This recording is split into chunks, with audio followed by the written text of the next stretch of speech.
Ash on the windshield. The hour before dawn was blue and without mercy. In the small kitchen by Highway 80, the air carried the smell of damp wood, old leather, and coffee that had been warmed too many times. Samuel sat at the table without turning on the light. Light required decisions. This morning asked only for presence. The refrigerator hummed with a patient, low tone, filling the rooms where conversation had long ago stopped. Outside, a truck passed. Its headlights swept across the dusty sill and a small, empty bottle of pills, then moved on as if nothing inside the house deserved inspection. Buster's paws brushed against the linoleum. The sound was soft and irregular, the only clock Samuel still trusted. He reached for the can opener. The metal click echoed in the quiet kitchen with the dryness of a verdict. For 10 years it had meant supper and gratitude. Now it sounded like paperwork being stamped. He spooned the food into the bowl slowly, arranging it as if presentation still mattered. The dog did not move toward it. The gesture remained between them, a courtesy exchanged by two old soldiers who no longer expected victory. Water dripped from the faucet into the sink. Each drop struck with the patience of time that refuses to hurry. Samuel tightened the handle, but the rubber inside had worn thin. Some things no longer held, no matter how steady the hand. He knew this better than most. The sawmill had closed a decade ago, and with it the language of boards and beams. His palms, cracked like seasoned oak, rested flat on the table. They had built houses for men who had since moved away. They could not mend what lay breathing on the kitchen floor. They stepped onto the porch when the sky began to pale. The air was cool and smelled of gasoline from the station down the road and rain that had not yet fallen. Samuel looked at his hands. They trembled, not from cold, but from the fatigue of holding on to what had already grown weightless. "Good dog," he said quietly. It was not praise. It was a statement of fact. Buster lowered his head onto Samuel's boot. That was their final agreement, signed without ink. The old Ford pickup started on the second turn. Samuel lifted Buster into the passenger seat. The dog's body was heavy and soft, carrying the scent of old fur and a kind of resignation. They drove toward the abandoned quarry where the town thinned into dust. When he stopped, Samuel left the engine running. The vibration passed through the metal frame, offering a false sense of life. He did not look at the dog. He looked at the horizon, where a pale sun rose without conviction. The breaking point came quietly when he loosened his grip on the steering wheel. Surrender was the last form of endurance he possessed. Morning arrived without promise. It was simply another day. Samuel lit a cigarette. The smoke rose straight up in the still air. Ash fell onto his rough trousers, and he did not brush it away. In the distance, the first train sounded its whistle, thin and solitary.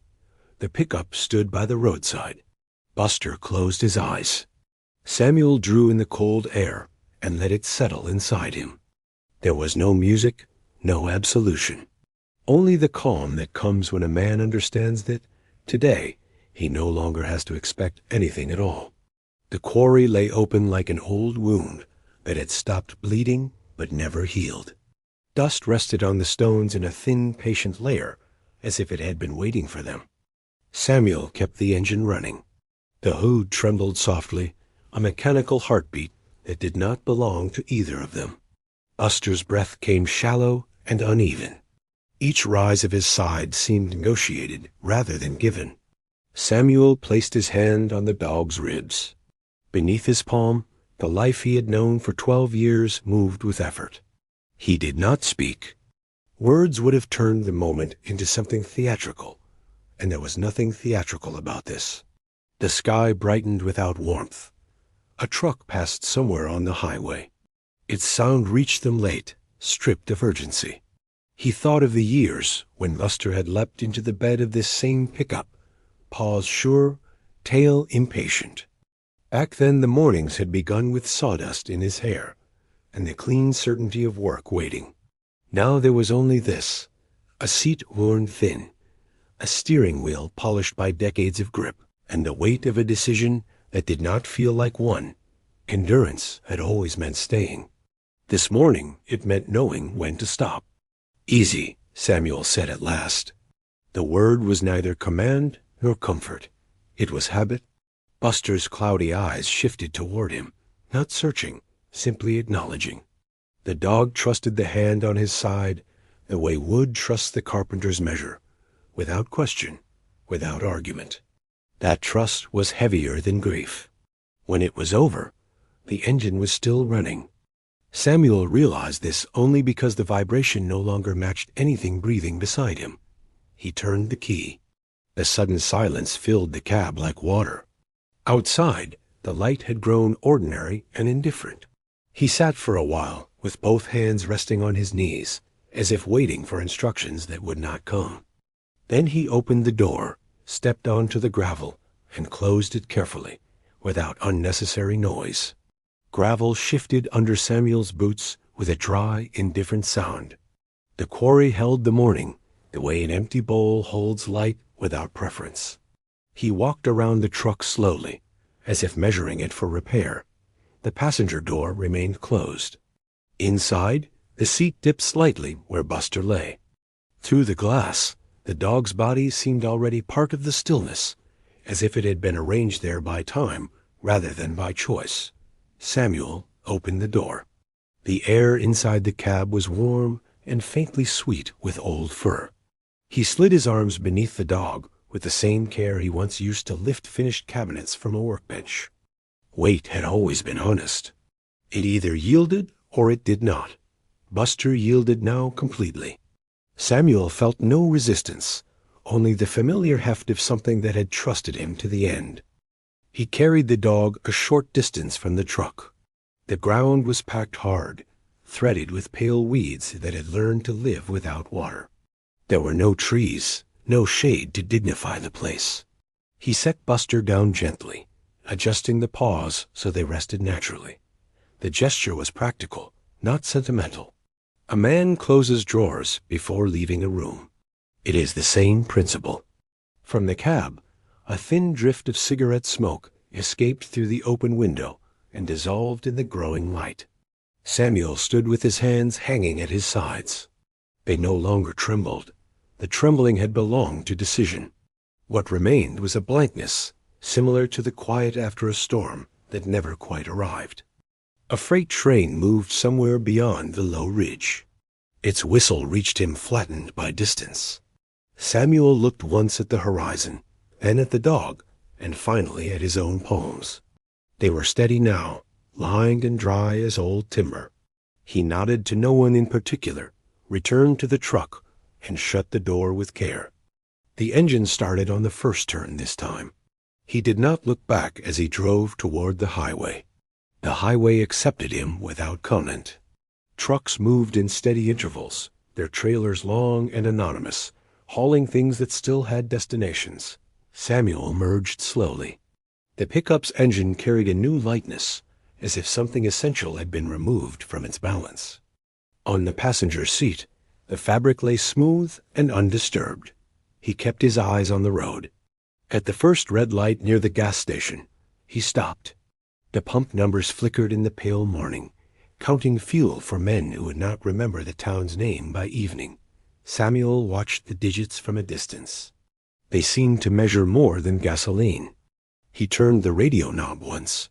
Static answered. He turned it back. Noise was unnecessary now. His hands rested loosely on the steering wheel. For years they had gripped tools, door frames, the collar of a dog eager to run. Today they held nothing. The absence did not feel sharp. It felt procedural, like the clearing of a workbench at the end of a contract. He thought briefly of the empty bowl on the kitchen floor and the unopened can still on the counter. These were details that would remain when he returned. The light changed. He drove past the sawmill site, where weeds had grown through the cracked foundation. A faded sign leaned toward the ditch. He did not slow down. There had been a time when he believed endurance meant staying in places that no longer recognized him. Now he understood it differently. Endurance could also mean closing the door before the hinges failed. The sky had turned a flat, ordinary blue. No trace of the earlier hour remained. Samuel rolled down the window. Cold air moved through the cab and settled on the empty seat beside him. He kept driving, not toward anything in particular, but away from what had already ended. The road stretched forward, indifferent and straight. He followed it without hurry. By the time he returned to the house, the sun stood clear and unembarrassed above the fields. The small kitchen looked unchanged. The refrigerator still hummed. The bowl remained on the floor untouched, as if it had been placed there for a guest who had simply stepped outside. Samuel paused in the doorway. The room did not ask questions. It only waited. He picked up the bowl and emptied it into the trash. The sound was soft and final. He rinsed the metal under cold water, watching the remnants slide away. The faucet still dripped when he turned it off. He did not try to fix it this time. The rhythm of the drops no longer measured anything. The empty pill bottle on the windowsill caught the light. He turned it in his fingers once, then set it down again. Outside, another truck passed, slower than the others. Its headlights were unnecessary in full day, but they remained on, pale against the sun. Samuel followed them with his eyes until they disappeared past the bend. He sat at the table without pouring coffee. His hands rested flat on the wood, palms down, as if feeling for vibration beneath the surface. There was none. The house had settled into a quieter register. Even the refrigerator seemed less insistent now. After a while, he stood and walked to the porch. The road beyond the yard carried its steady traffic. Somewhere in the distance, a train whistle sounded again, thin, habitual, unchanged. Samuel leaned against the railing. He did not expect anything from the sound, and it offered nothing in return. The day had begun fully. There was work to be done, perhaps, or perhaps not. For the first time in years, the waiting had ended. Boarded, the sky over the coal valley had the color of old tin. 5 in the morning, and the smokestacks were already breathing. Logan stepped through the checkpoint without looking back. The guard did not look at him either.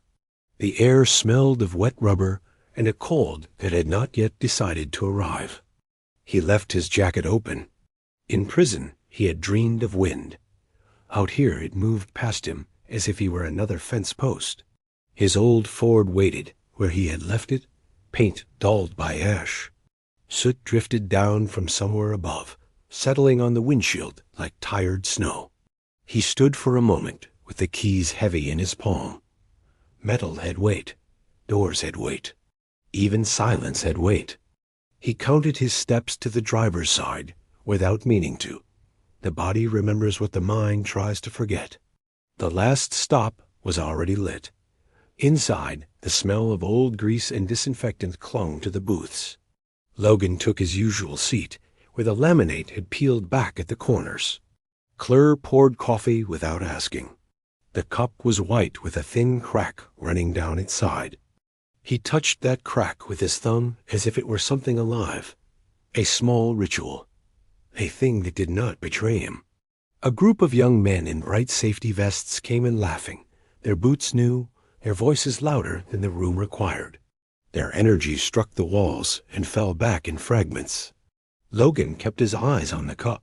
He had learned to endure shouting in a concrete room.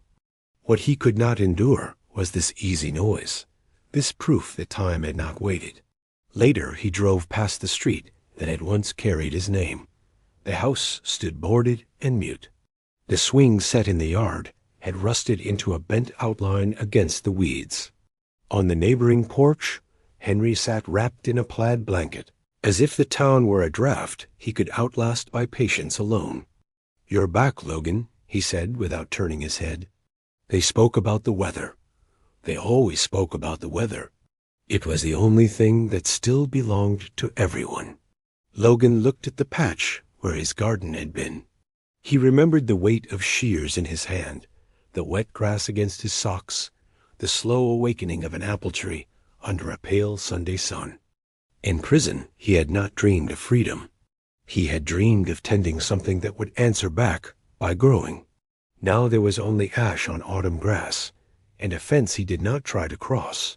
He stood there until the sky lightened, feeling that the quiet outside was harder than any cell. By evening, the sky had lowered.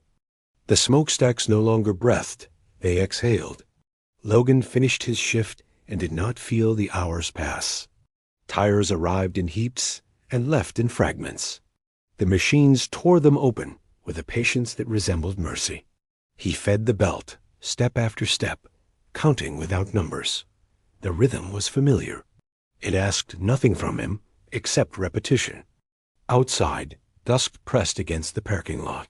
The Ford started on the second turn, as it always did. He drove without the radio.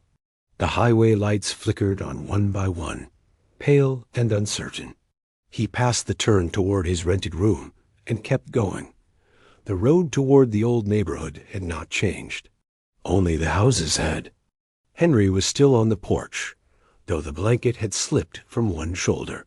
"Cold comes faster every year," the old man said. Logan nodded. They did not mention the trial. They did not mention the man who had not survived the fight behind the bar 10 years ago. Words had edges. They preferred dull things.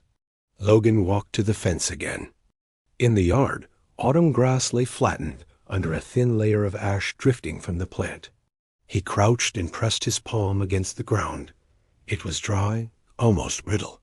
He imagined rows of beans, the narrow discipline of tomatoes tied to wooden stakes. Order, water, waiting, the kind of waiting that ends in fruit. When he stood, he noticed a broken branch beneath the old apple tree. It must have fallen recently. He picked it up and weighed it in his hands. The wood was light, already hollowing from within.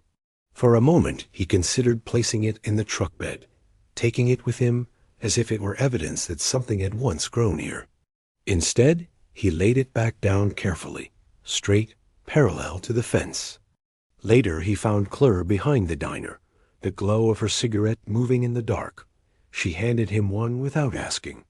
Their fingers touched briefly. It was not tenderness. It was confirmation. "You'll come tomorrow," she said. He nodded. The highway hummed beyond the dumpsters. The town did not sleep. It simply dimmed. Logan inhaled and watched the smoke vanish into the iron sky, thinking how strange it was that silence outside could feel heavier than any locked door. The night shift ended in a gray that did not deserve to be called morning.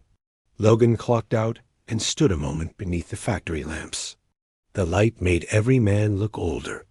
It erased detail and left only outlines. He drove past his room again.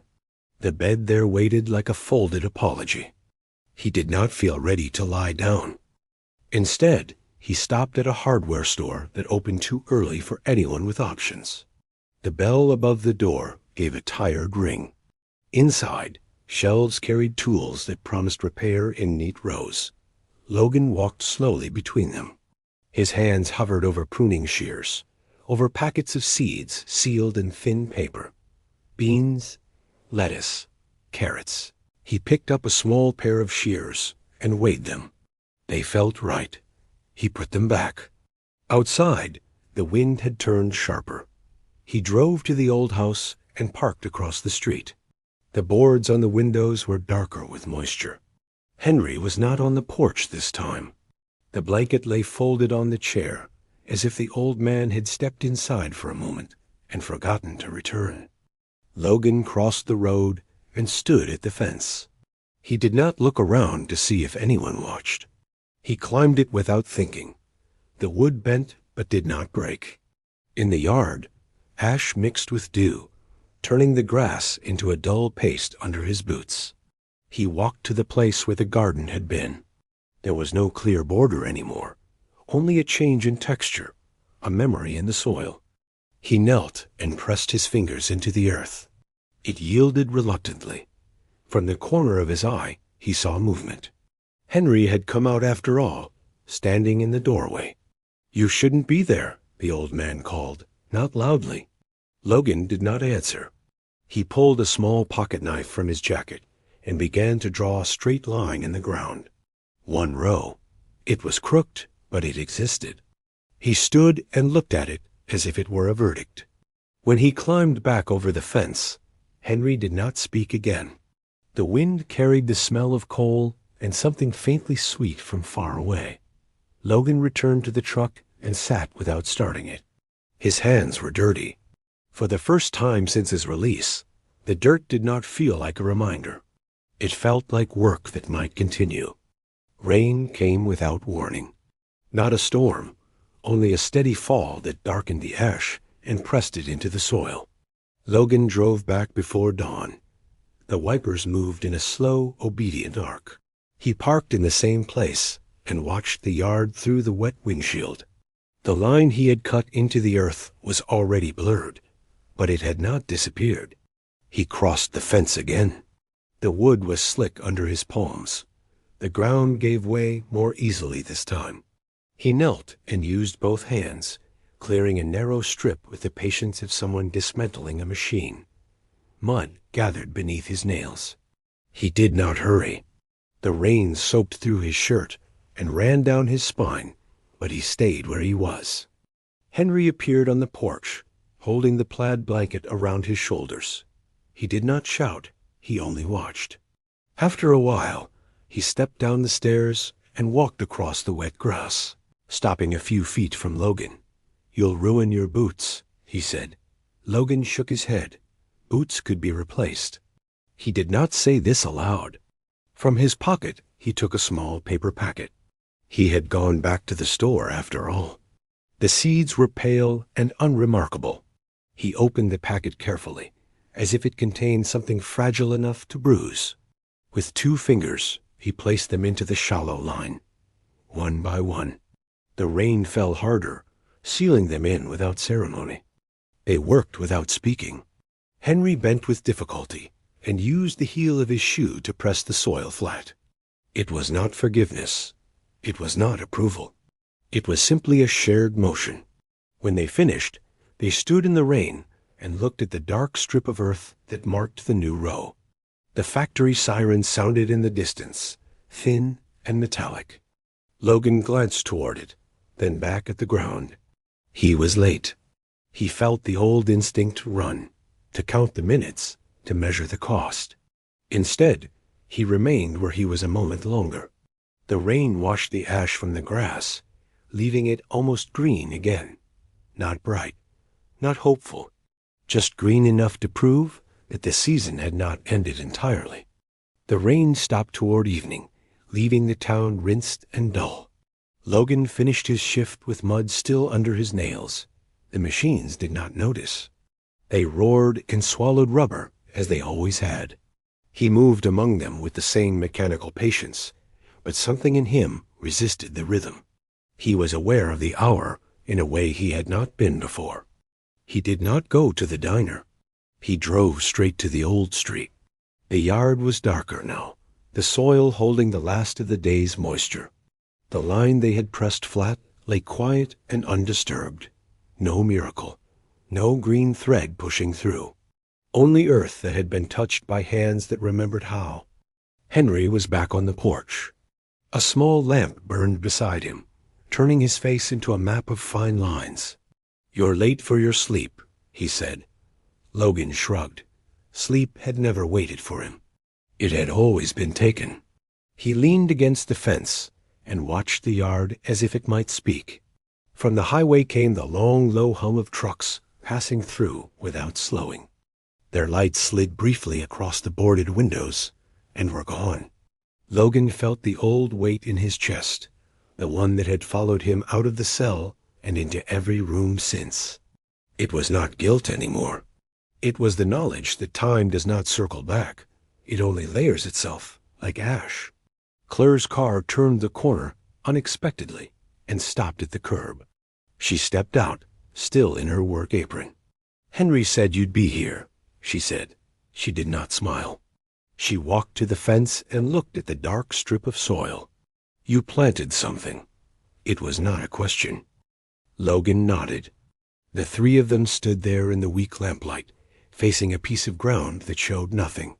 The wind moved through the trees, carrying the faint scent of coal and wet leaves. After a while, Claire reached through the slats and touched his sleeve. "It takes time," she said quietly. He did not answer. He placed his hand over hers for a brief moment, then let it fall. There was no promise in the gesture, only recognition. The yard remained silent. The highway continued its distant murmur. Logan felt the urge to measure the future, to calculate how many mornings would pass before anything changed. Instead, he simply stood there until the lamplight flickered and steadied again, and the night closed gently around them. The first frost came quietly. It did not announce itself with wind. It settled in the dark and waited for morning to expose it. Logan arrived before dawn, boots crunching softly on the grass. The yard was pale, each blade edged in white. The strip of earth lay darker than the rest, a thin scar across the lawn. He crouched and touched the soil. It was firm, sealed by the cold. For a moment he felt the old calculation return too late in the season, too little time. He had known this when he opened the packet. He had known it when he pressed the seeds into the rain. Still, he remained kneeling, as if patience alone could alter the calendar. Henry did not come out. The porch was empty. The blanket hung over the chair like a shed skin. Logan stood and looked toward the house, but saw no movement behind the boards. The town felt smaller in the frost, drawn tight against itself. Footsteps sounded behind him. Claire approached, hands in the pockets of her coat. She had left the diner early. "It won't take," she said, not unkindly. Logan nodded. He had not planted for harvest. He had planted for the act itself, for the straightness of the row, for the brief order imposed on indifferent ground. They stood together in the thin light. The highway beyond the houses was a low, constant murmur, like blood in the ears. Logan felt no sharp disappointment, only a steady understanding. Some things grow. Some things do not. The ground keeps both without preference. He reached down and brushed frost from the soil with the flat of his hand. The gesture was slow, almost ceremonial. Then he turned toward the truck. "I'll try again in spring," he said, more to himself than to her. Claire did not answer. She walked with him to the gate. The sky above the coal region began to pale, the color of old iron. Logan paused before getting in. He looked once more at the yard, at the dark line beneath the frost. It was small, almost invisible, but it existed, and for now, that was enough. Winter settled fully a week later. The yard disappeared beneath a thin crust of snow that did not soften anything. It only concealed. Logan kept driving there after his shifts, parking beneath the bare branches as if reporting for duty. The truck engine ticked as it cooled. He sat until the windshield fogged and cleared again. Henry did not return to the porch. An ambulance had come one afternoon without siren. Logan had watched from across the street, hands in his pockets, as two men carried a narrow shape down the steps. The plaid blanket slipped and dragged in the snow. No one called Logan's name. No one asked him to step closer. The house stood emptier than before. The fence sagged a little more. Logan climbed it anyway. The strip where he had planted lay under snow, unmarked. He knelt and brushed the surface aside with slow, deliberate movements. The soil beneath was dark and sleeping. He did not expect to find anything. He only needed to see it. Claire joined him once, standing inside the yard without crossing fully into it. She brought no coffee. "They'll sell the place," she said. "Bank already has a sign ready." Logan nodded. Ownership moved quietly in this town, like weather fronts. What mattered was not who held the deed, but who remembered where the rose had been. He stood and looked at the house that had once contained his Sundays. He felt no claim to it now, only a measured distance. Prison had taught him how to survive walls. Freedom had taught him how to stand outside them. Both required endurance. Before leaving, he took a small stick from the ground and pushed it upright into the soil where the row began. It leaned slightly, but held, a marker for something that had not yet happened. Then he crossed back over the fence and returned to the truck. The highway lights flickered on as dusk lowered itself over the coal region. Logan started the engine and let it idle. There was no certainty of spring, no promise of green, only the knowledge that seasons turned whether anyone believed in them or not. He shifted into gear and drove away slowly, carrying with him the quiet weight of a garden that might never rise, and the steadier weight of having planted it anyway. Controlled weather. Morning rested lightly on the glass walls of the house, careful not to disturb anything. The lawn outside was already awake. Sprinklers moved in slow, obedient arcs, stitching water into the grass with mechanical patience. Everything shone: windows, chrome railings, the white stone terrace. The air smelled faintly of lavender from the automatic diffusers hidden in the vents. It was a clean smell, without memory. Lucas stood barefoot on the polished floor of his room and watched the water bead on the glass.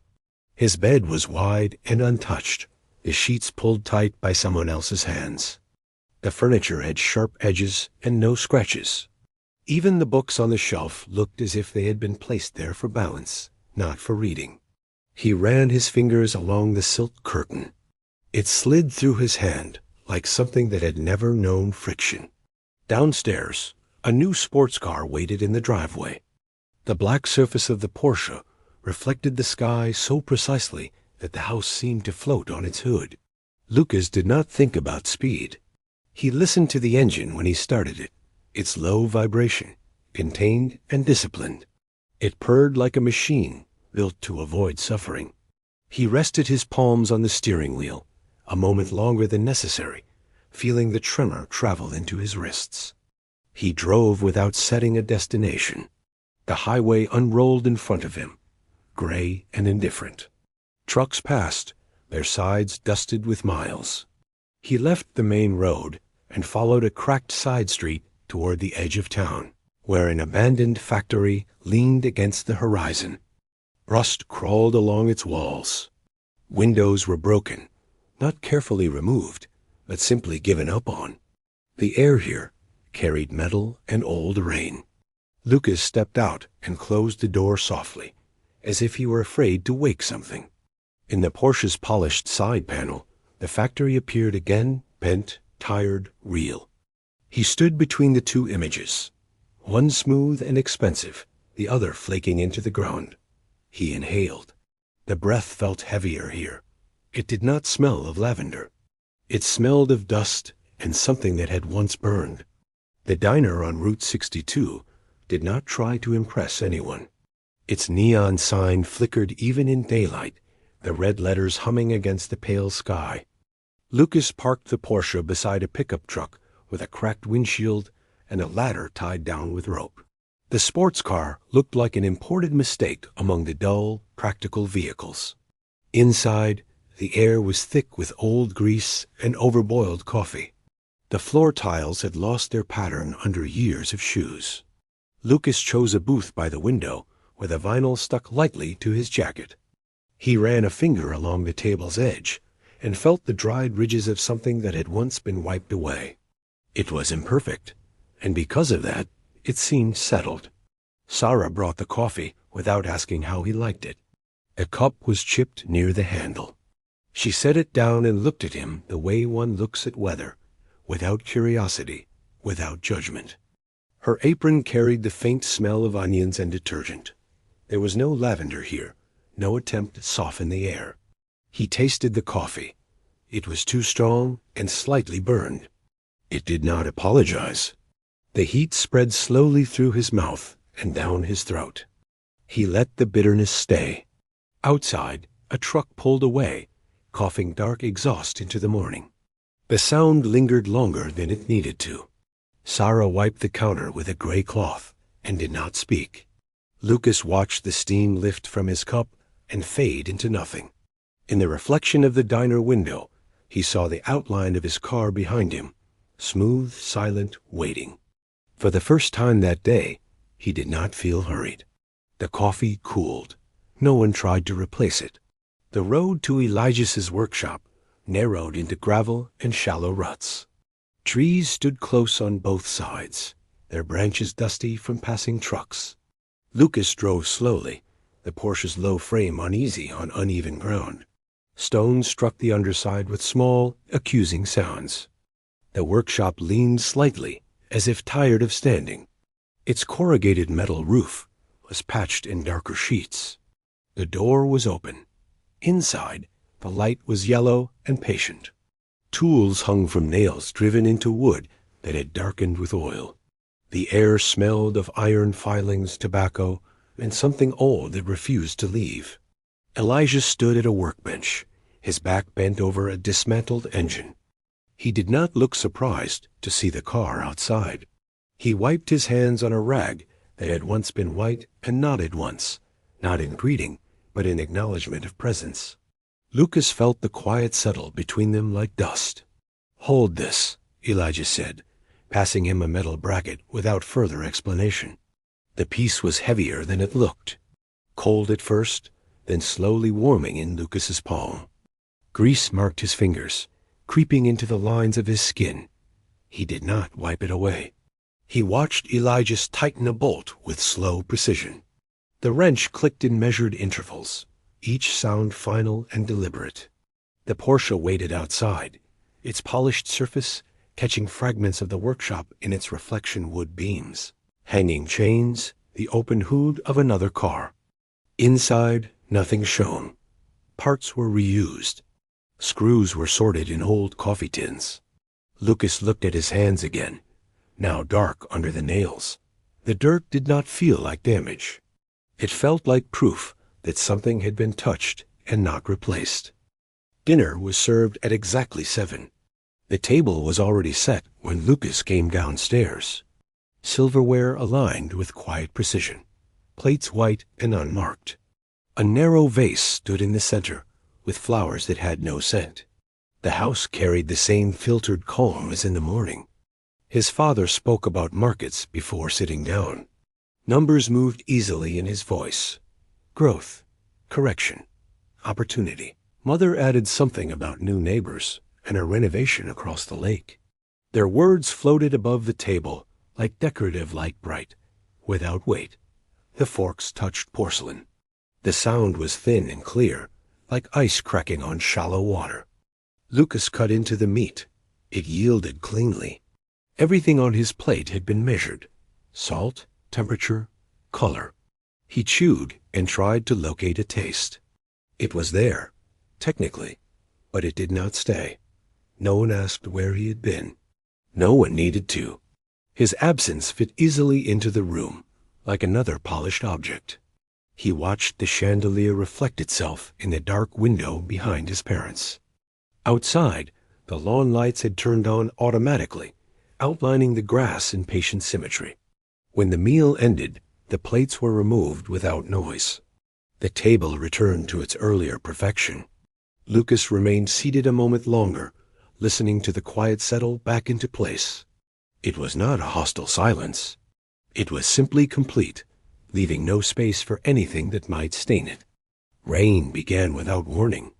It struck the glass roof above Lucas's room in uneven bursts, then steadied into a constant rhythm.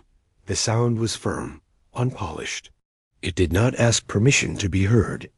Water slid down the panes, distorting the view of the lawn into wavering green lines. He lay on his back and watched the drops collide and merge. The house did not respond. The heating system continued its low, regulated hum. Somewhere below, a dishwasher clicked through its cycle. Everything functioned. Only the rain refused instruction. The glass held. It did not leak. Lucas imagined for a moment what it would be like if it did, if a thin line of water found its way inside, darkening the perfect wood floor. He pictured the stain spreading slowly, demanding attention. The thought did not frighten him. It felt almost necessary. He turned his head and looked at his hands resting on the blanket. The grease from the workshop still marked the edges of his nails. He had washed them, but not thoroughly. A faint trace remained. Under the white ceiling light, the dark line looked deliberate, as if drawn there. Outside the window, thunder rolled somewhere distant. Not dramatic, just present. Lucas closed his eyes and listened to the rain strike the glass. It was the only sound in the house that could not be adjusted. He stayed awake until it softened, until the drops grew sparse and uncertain, as if even the storm had remembered where it was. In the morning, the rain had left no trace. The lawn was trimmed, the terrace dry, the sky polished blue again. Lucas stood in the driveway beside the Porsche and looked at the engine through the open hood. Everything inside was aligned, clean, obedient. It seemed almost offended by the thought of failure. He loosened the connection with careful hands. Not enough to cause damage that could not be reversed. Just enough for the engine to hesitate. The gesture was small, almost tender. He closed the hood softly and wiped his fingers on his jeans. The stain spread like a quiet decision. On the road, the car responded differently. A faint irregular tremor moved through the steering wheel. It was subtle, but it existed. Lucas felt it with a strange relief. At the next stoplight, the idol wavered. He watched the dashboard as if it might confess something. The workshop door was open again. Elijah looked up when he heard the engine misfire as Lucas pulled in. He did not smile. He only listened. The car coughed once more before falling into a strained rhythm. Elijah nodded toward the hood. Open it. They stood side by side in the muted light. The smell of oil rose warm and honest. Lucas kept his hands near the edge of the frame, as if he were presenting something fragile. He did not explain. Elijah did not ask. The engine ticked as it cooled, metal contracting in small, decisive sounds. Route 62 was quieter in the late afternoon. The light had thinned, turning the diner windows into pale mirrors. Lucas parked in the same place, beside the pickup with the cracked windshield. Dust had settled on the Porsche's hood, softening its shine. He did not wipe it away. Inside, the air carried the smell of frying oil and something sweet that had burned earlier and been forgotten. The booths were half empty. A man in a work jacket counted coins near the register. Sarah stood behind the counter, her sleeves rolled up, a faint line of flour on her wrist. She brought the coffee without looking at him for long. The cup was hotter than before. He wrapped both hands around it and felt the heat press into his skin. It left a faint red mark that faded slowly. After a moment, she slid into the seat opposite him. Not close, just across the table. For a few seconds, they watched the steam rise between them. "Winter's coming early," she said. "The heater here barely holds." He nodded. He did not speak about the heated floors at home, about the automatic thermostat that adjusted itself before anyone felt cold. The words stayed where they were. Outside, the sky lowered. A truck passed, rattling the window pane. Lucas looked at Scra's hands resting on the table dry, with a small cut near the thumb. He thought of the engine oil under his own nails. The coffee cooled. They sat in the quiet that did not demand anything from either of them. The sun was already sinking when Lucas returned to the workshop. The factory chimneys in the distance cut the sky into narrow strips of orange and gray. The air carried the last warmth of the day, mixed with the steady scent of oil. Elijah stood by the open hood, sleeves rolled to his elbows. The engine had been adjusted. It idled now with a low, even sound. Nothing dramatic had been said. The repair was small, almost invisible. Lucas knew exactly where the fault had been. He also knew it was gone. Elijah lit a cigarette and inhaled slowly. The flame from the lighter flickered once before settling. Smoke rose in a thin column and dissolved into the cooling air. After a moment, he offered the pack. Lucas hesitated, then took one. The paper felt dry between his fingers. They stood without speaking. The engine ticked softly as it cooled again, metal adjusting to stillness. The factory behind them did not move. Its broken windows reflected the last light without promise. Lucas exhaled, watching the smoke leave him in a steady line. It carried no revelation. The road ahead remained unchanged. The workshop remained old. The Porsche remained expensive. Yet for a brief stretch of evening, the smell of tobacco and oil pressed closer than the quiet expectations waiting at home. When the cigarette burned down to the filter, Elijah's crushed his under his boot. Lucas did the same, carefully. The sky darkened. Somewhere in the trees, a branch shifted in the wind. Nothing had been resolved. The engine was fixed. That was enough for the day. Night gathered slowly along the highway. Lucas drove without turning on the music. The engine responded cleanly now, steady and precise. The dashboard glowed in restrained blue. Inside the car, everything was controlled again. He passed the diner without stopping. The neon sign blinked once and held. For a moment, he saw Sarah through the window, wiping down a table under the yellow lights. Then the image slipped behind him, absorbed by the dark. Farther down the road, he pulled over to the shoulder. Gravel crunched under the tires. He turned off the engine and listened to the sudden quiet. The factory's outline stood faint against the horizon, no longer rust red, but simply black.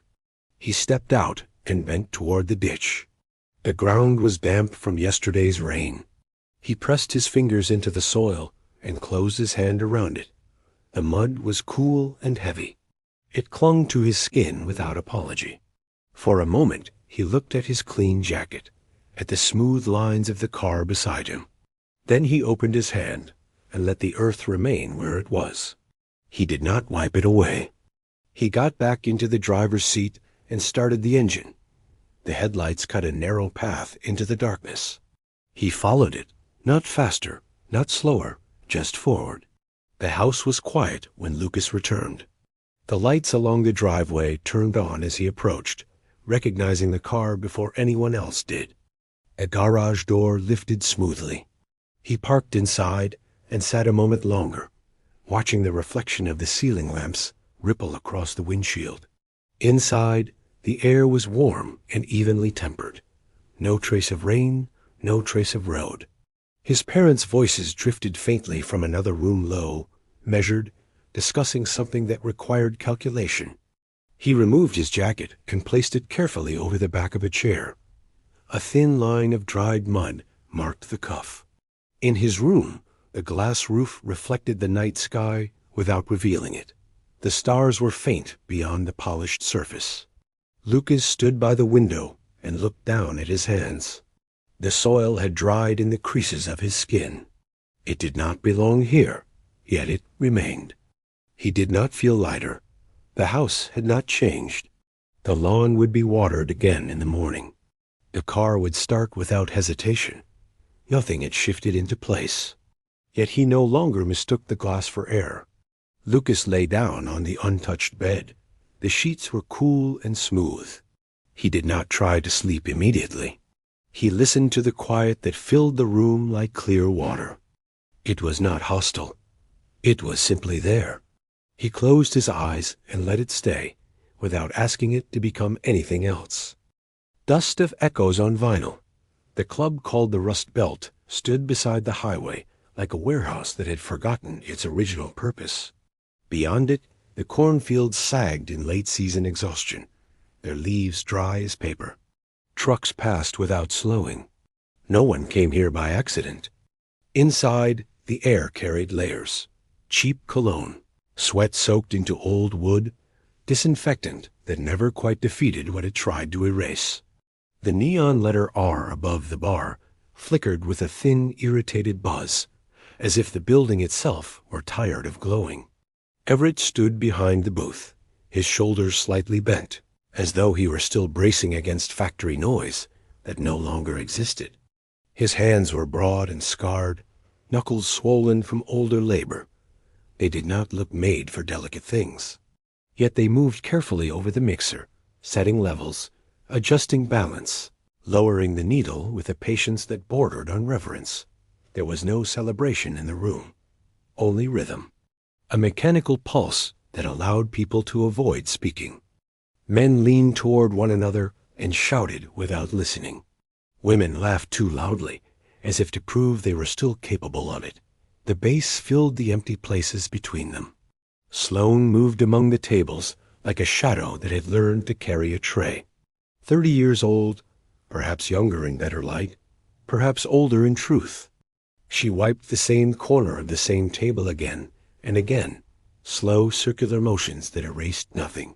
She waited only for the end of her shift and the first swallow of cheap whiskey in her parked car. Engine off, radio low. Everett pressed the button for the prepared playlist. The system hesitated. A brief digital shriek tore through the speaker's metallic, embarrassed. No one flinched. They were accustomed to flaws. The world had trained them not to expect smoothness. He tried again. The screen froze, pale blue and unhelpful. Under his fingers, spilled beer had turned the console tacky. He wiped his hand against his jeans and reached for another source without thinking. That was when the needle slipped. Not onto the scheduled track. Onto an old vinyl record someone had left in a crate beneath the booth, thin, black, its sleeve half torn. The contact was soft at first. A faint crackle, like distant rain. Then a voice rose from another decade. It was not a famous song. No anthem. Only a ballad about rain and a return to a home that no longer stood. The singer's voice carried no defiance, only quiet endurance. For a moment, the room did not understand what it was hearing. The beat that had held their bodies upright was gone. In its place space, a man at the bar lowered his glass halfway and forgot to finish the motion. 2 women stopped mid-sentence, their painted mouths still open. Even the neon buzz seemed to withdraw. It was not joy that entered the club. It was recognition. Everett looked down at the spinning record. In the black surface he saw himself, warped by rotation, face stretched, hair thinner than he remembered. The years had not struck him violently. They had settled, like dust on equipment left running too long. Sloane stood still in the middle of the floor, tray balanced against her hip. Her eyes were not searching for anyone. They were fixed somewhere inward, where the song had reached without permission. No one danced, no one embraced.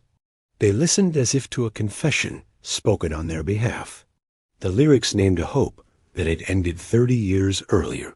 The room did not argue. Everett felt the urge to cut the sound. It exposed too much the sagging shoulders, the fatigue behind the laughter, the shared emptiness no one had agreed to share. His hand hovered above the controls. It did not move. He let the record turn. When the song ended, the needle struck the inner groove with a dry, repetitive click. The silence that followed was heavier than the music. Then, slowly, conversation returned. Laughter resumed, though lower now. Movements were cautious, as if something fragile had passed between them and might still break. Everett lifted the vinyl and placed it aside. He did not read the label. Sloane passed the booth and gave him a small nod. Not gratitude, not affection, only acknowledgement. We are still here. Outside, above the highway, a gray dawn began to gather. It promised nothing. Only another long day waiting to be endured. The gray before dawn did not hurry. It pressed itself against the club windows and waited for the night to finish wasting itself. Inside the Rust Belt, the spell had already begun to thin. Someone coughed. A chair scraped the floor.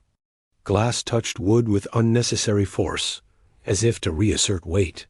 The mechanical playlist returned with a dull obedience when Everett restarted the system. The bass resumed its function.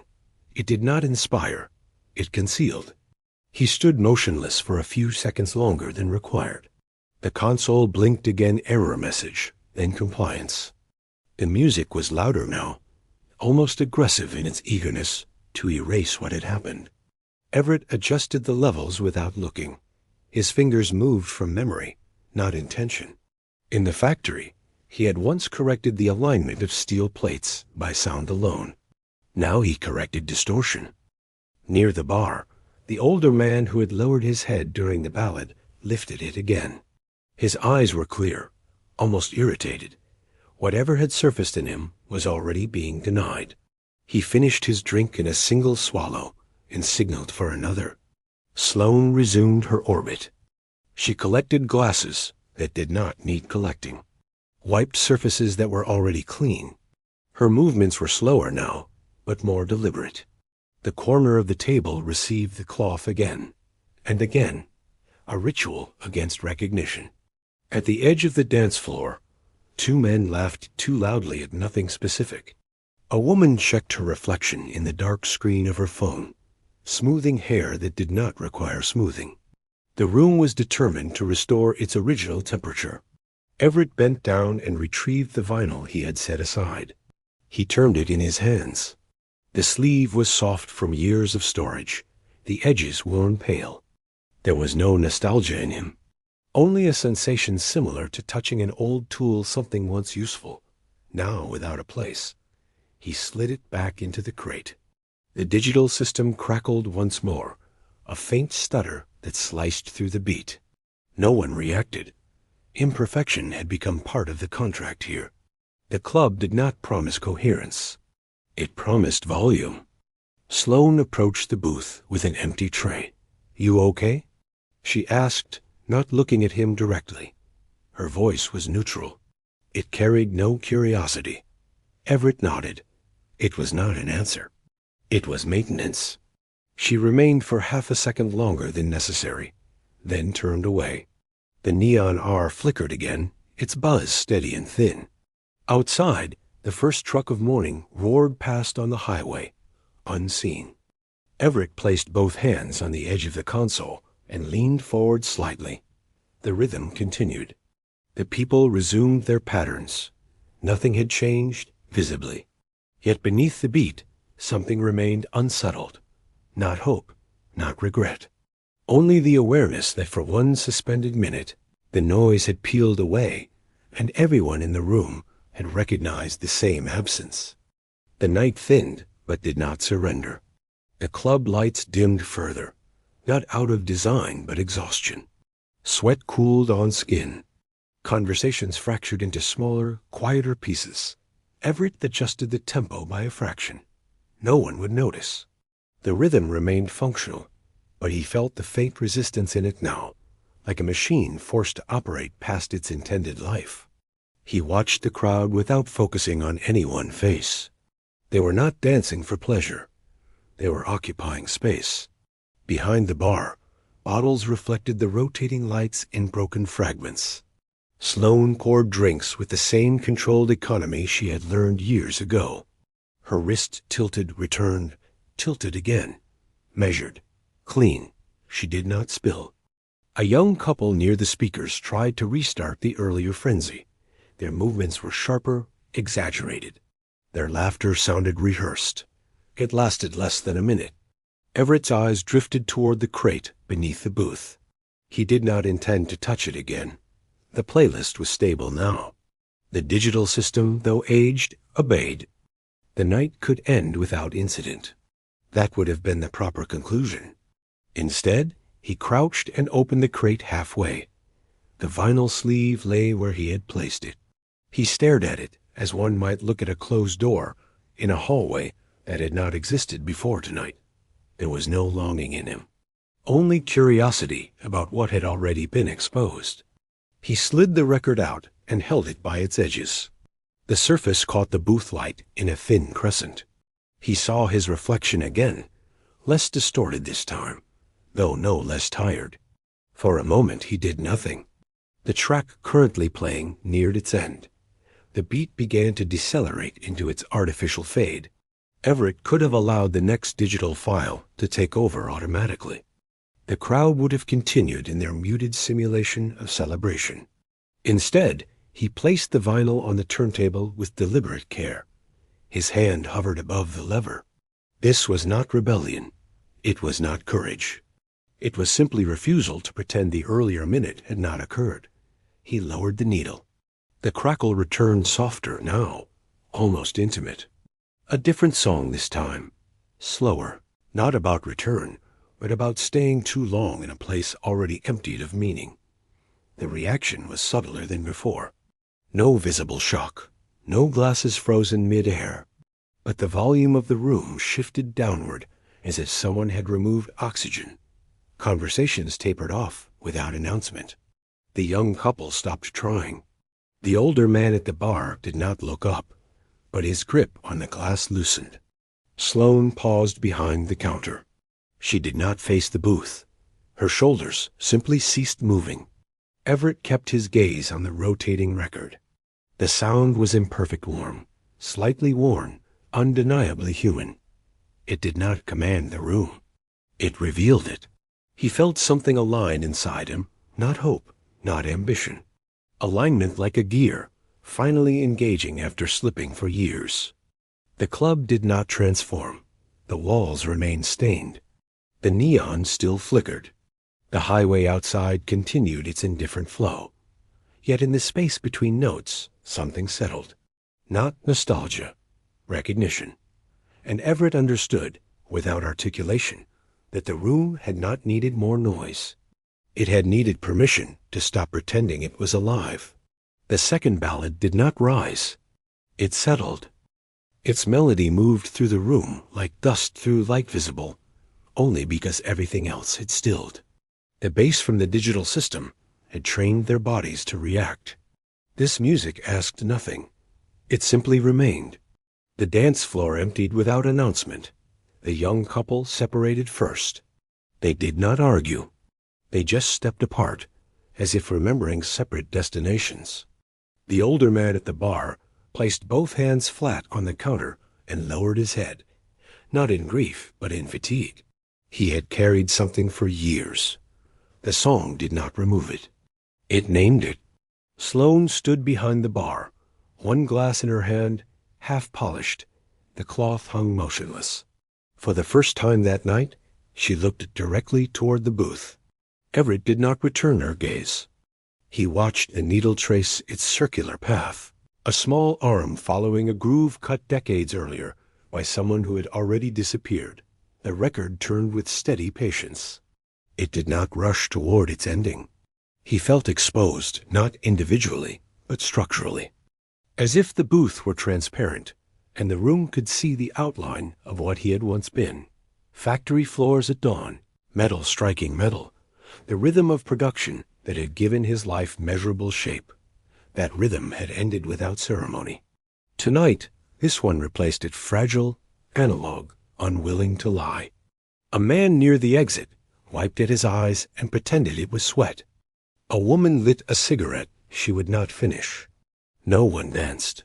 No one embraced. They stood inside the song, the way one stands in rain unprotected, aware. Everett's hand hovered near the mixer again. He could still correct this. Increase tempo. Raise volume. Force the night back into its assigned pattern. Management preferred consistency. Customers expected distraction. His hand did not move. He allowed the song to continue, though it stripped the room of performance. It revealed how tired everyone was of pretending they were not tired. The neon R flickered again. Its buzz sounded smaller now. Sloane set the glass down.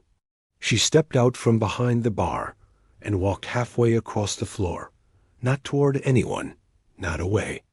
She simply stood among the unmoving bodies, tray tucked beneath her arm like a forgotten shield. Everett sensed that if he looked up, he would meet her eyes. He chose not to.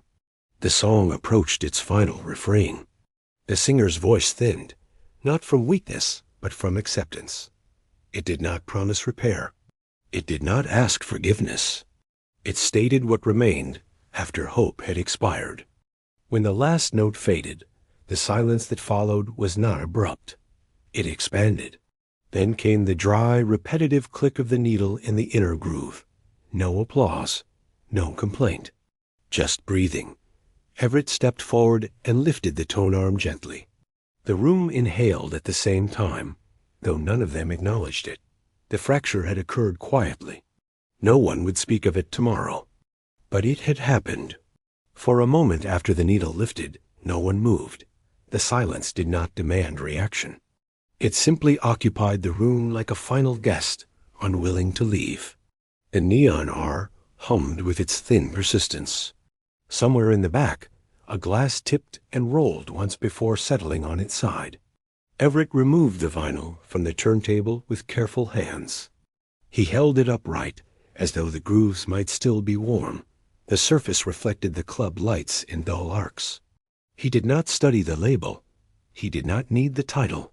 He slid the record back into its sleeve and placed it at the bottom of the crate, beneath cables and forgotten singles. Not hidden, just returned. Around him, the night resumed its lesser version of itself. Someone laughed, softer now. Chairs scraped. The older man at the bar straightened his back and asked for his tab.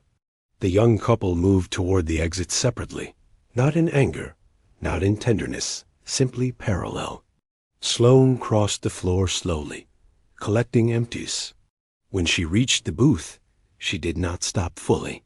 She only inclined her head once toward Everett. It was not gratitude. It was not alliance. It was recognition. He nodded in return. The exchange lasted less than a second. It carried no future. The digital system remained idle.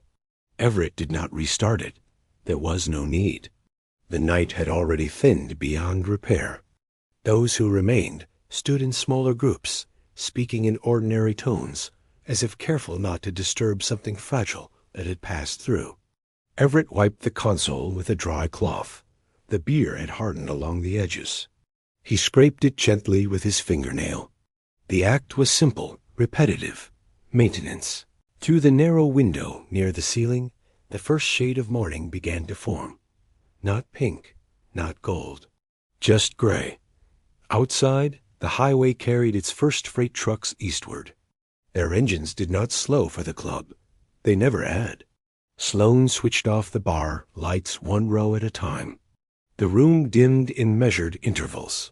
Shadows lengthened, then merged. Everett stepped down from the booth. His knees ached slightly, a reminder of years spent standing in one place or another. Factory floor, DJ booth. It made little difference. Both required endurance more than talent. He walked toward the exit without ceremony. When the door opened, cold air entered first. It smelled of damp earth and diesel. The cornfields beyond the parking lot stood motionless, their leaves colorless in the early light. The sky above the highway brightened into a pale, indifferent dawn.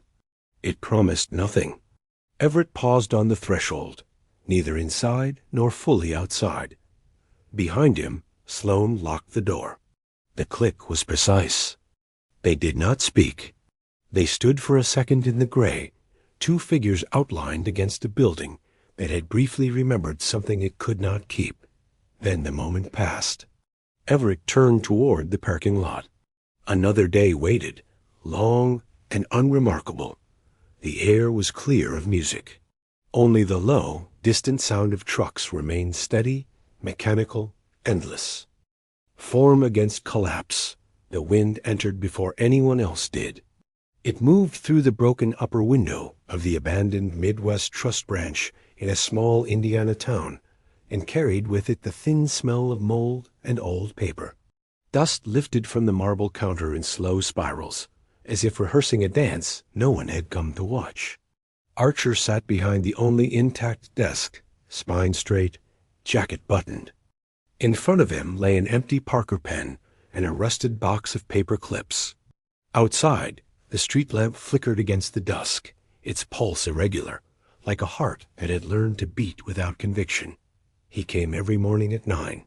He unlocked a door that no longer needed unlocking and took his place behind the counter as though clients might line up at any moment. The air inside did not move unless the wind forced it to.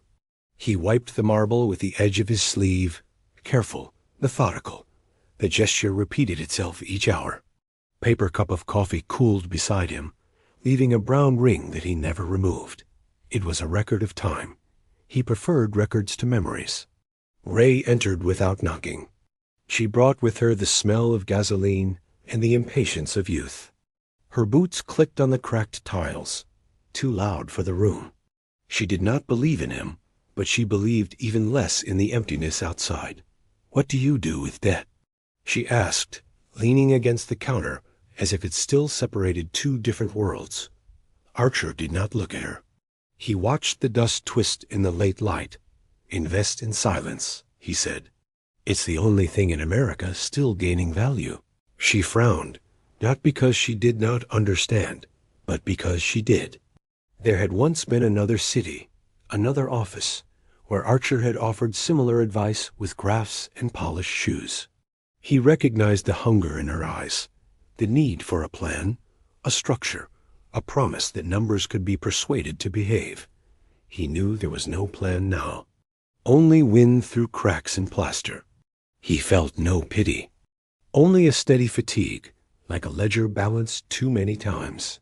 When she left, she forgot or chose to forget a half-smoked cigarette on the counter. Archer picked it up with careful fingers. His hands trembled slightly, though the movement was precise.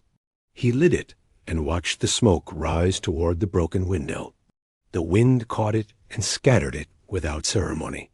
Outside, the town slipped into darkness. Archer leaned back in his chair among the empty safes.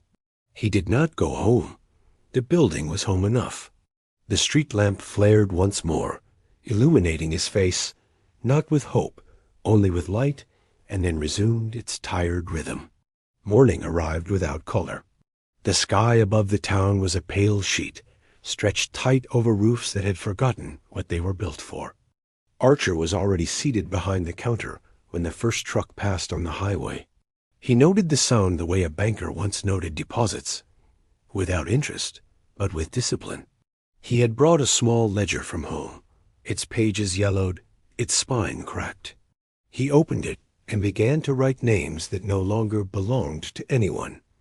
Accounts closed, balances transferred to wind. The marble counter felt colder today. He pressed his palm against it, as if checking for a pulse. The building responded with its usual silence. A strip of wallpaper had loosened overnight, and now trembled in the draft from the broken window. He stood, straightened it carefully, smoothing it down with the flat of his hand. The gesture had the gravity of a contract signing. He returned to his chair and aligned the Parker pen with the edge of the desk. Form was everything. Form survived where content did not. Ray did not come in the morning. Instead, an old man wandered through near noon, hat in hand, eyes unfocused. He asked if the branch would reopen. Archer listened as though the question required research. "We are restructuring," he replied evenly. The old man nodded, relieved by the word, and left with the same slow steps. Archer wrote his name into the ledger afterward, assigning him a modest sum of patience. It was the only currency still available. In the afternoon, Ray returned. She did not sit this time.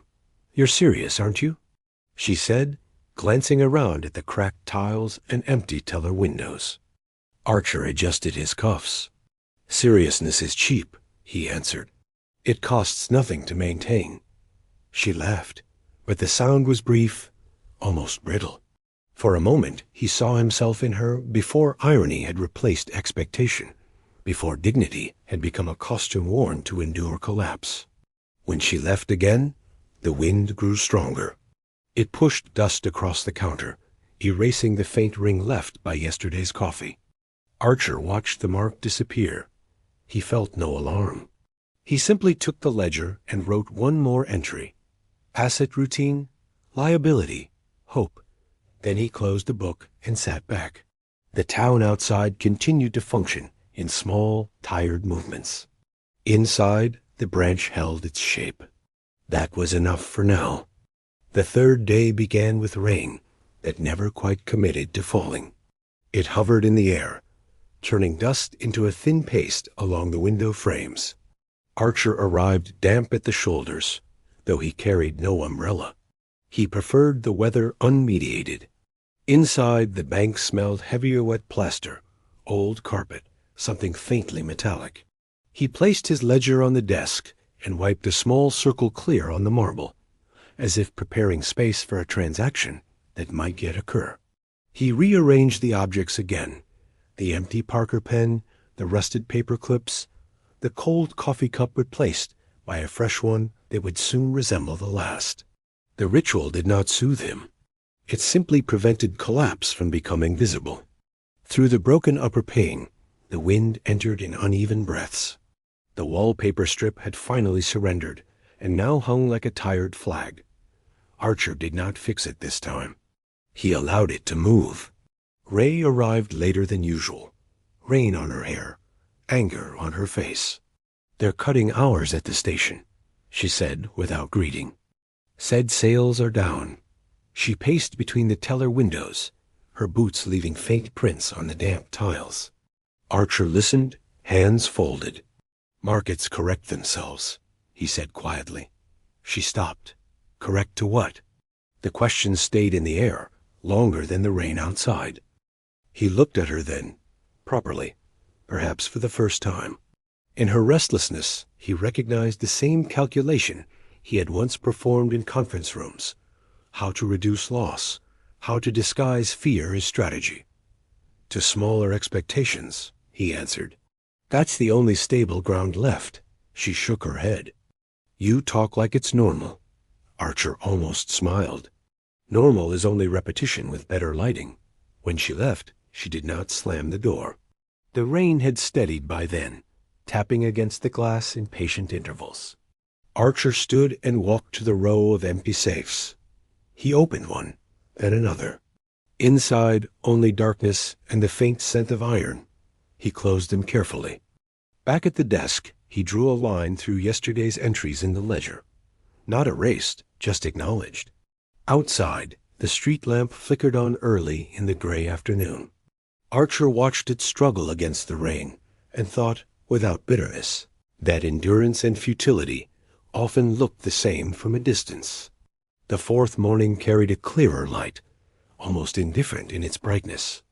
The rain had washed the town into sharper outlines, cracked sidewalks, a boarded pharmacy, the factory chimney that had not breathed in years. Archer noticed the precision of it all. Decay was most honest when dry. Inside the branch, the air felt thinner. The wallpaper strip lay on the floor now, no longer moving. He stepped over it without ceremony and took his seat. He did not open the ledger immediately. Instead, he sat with his hands flat on the desk, feeling the cool surface press back. The marble had outlasted executives and quarterly reports. It would outlast him as well.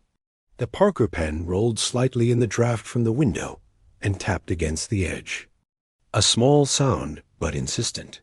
Archer caught it and aligned it again, restoring the quiet geometry of the desk.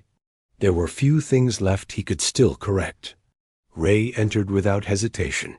There was no anger today, only a deliberate calm.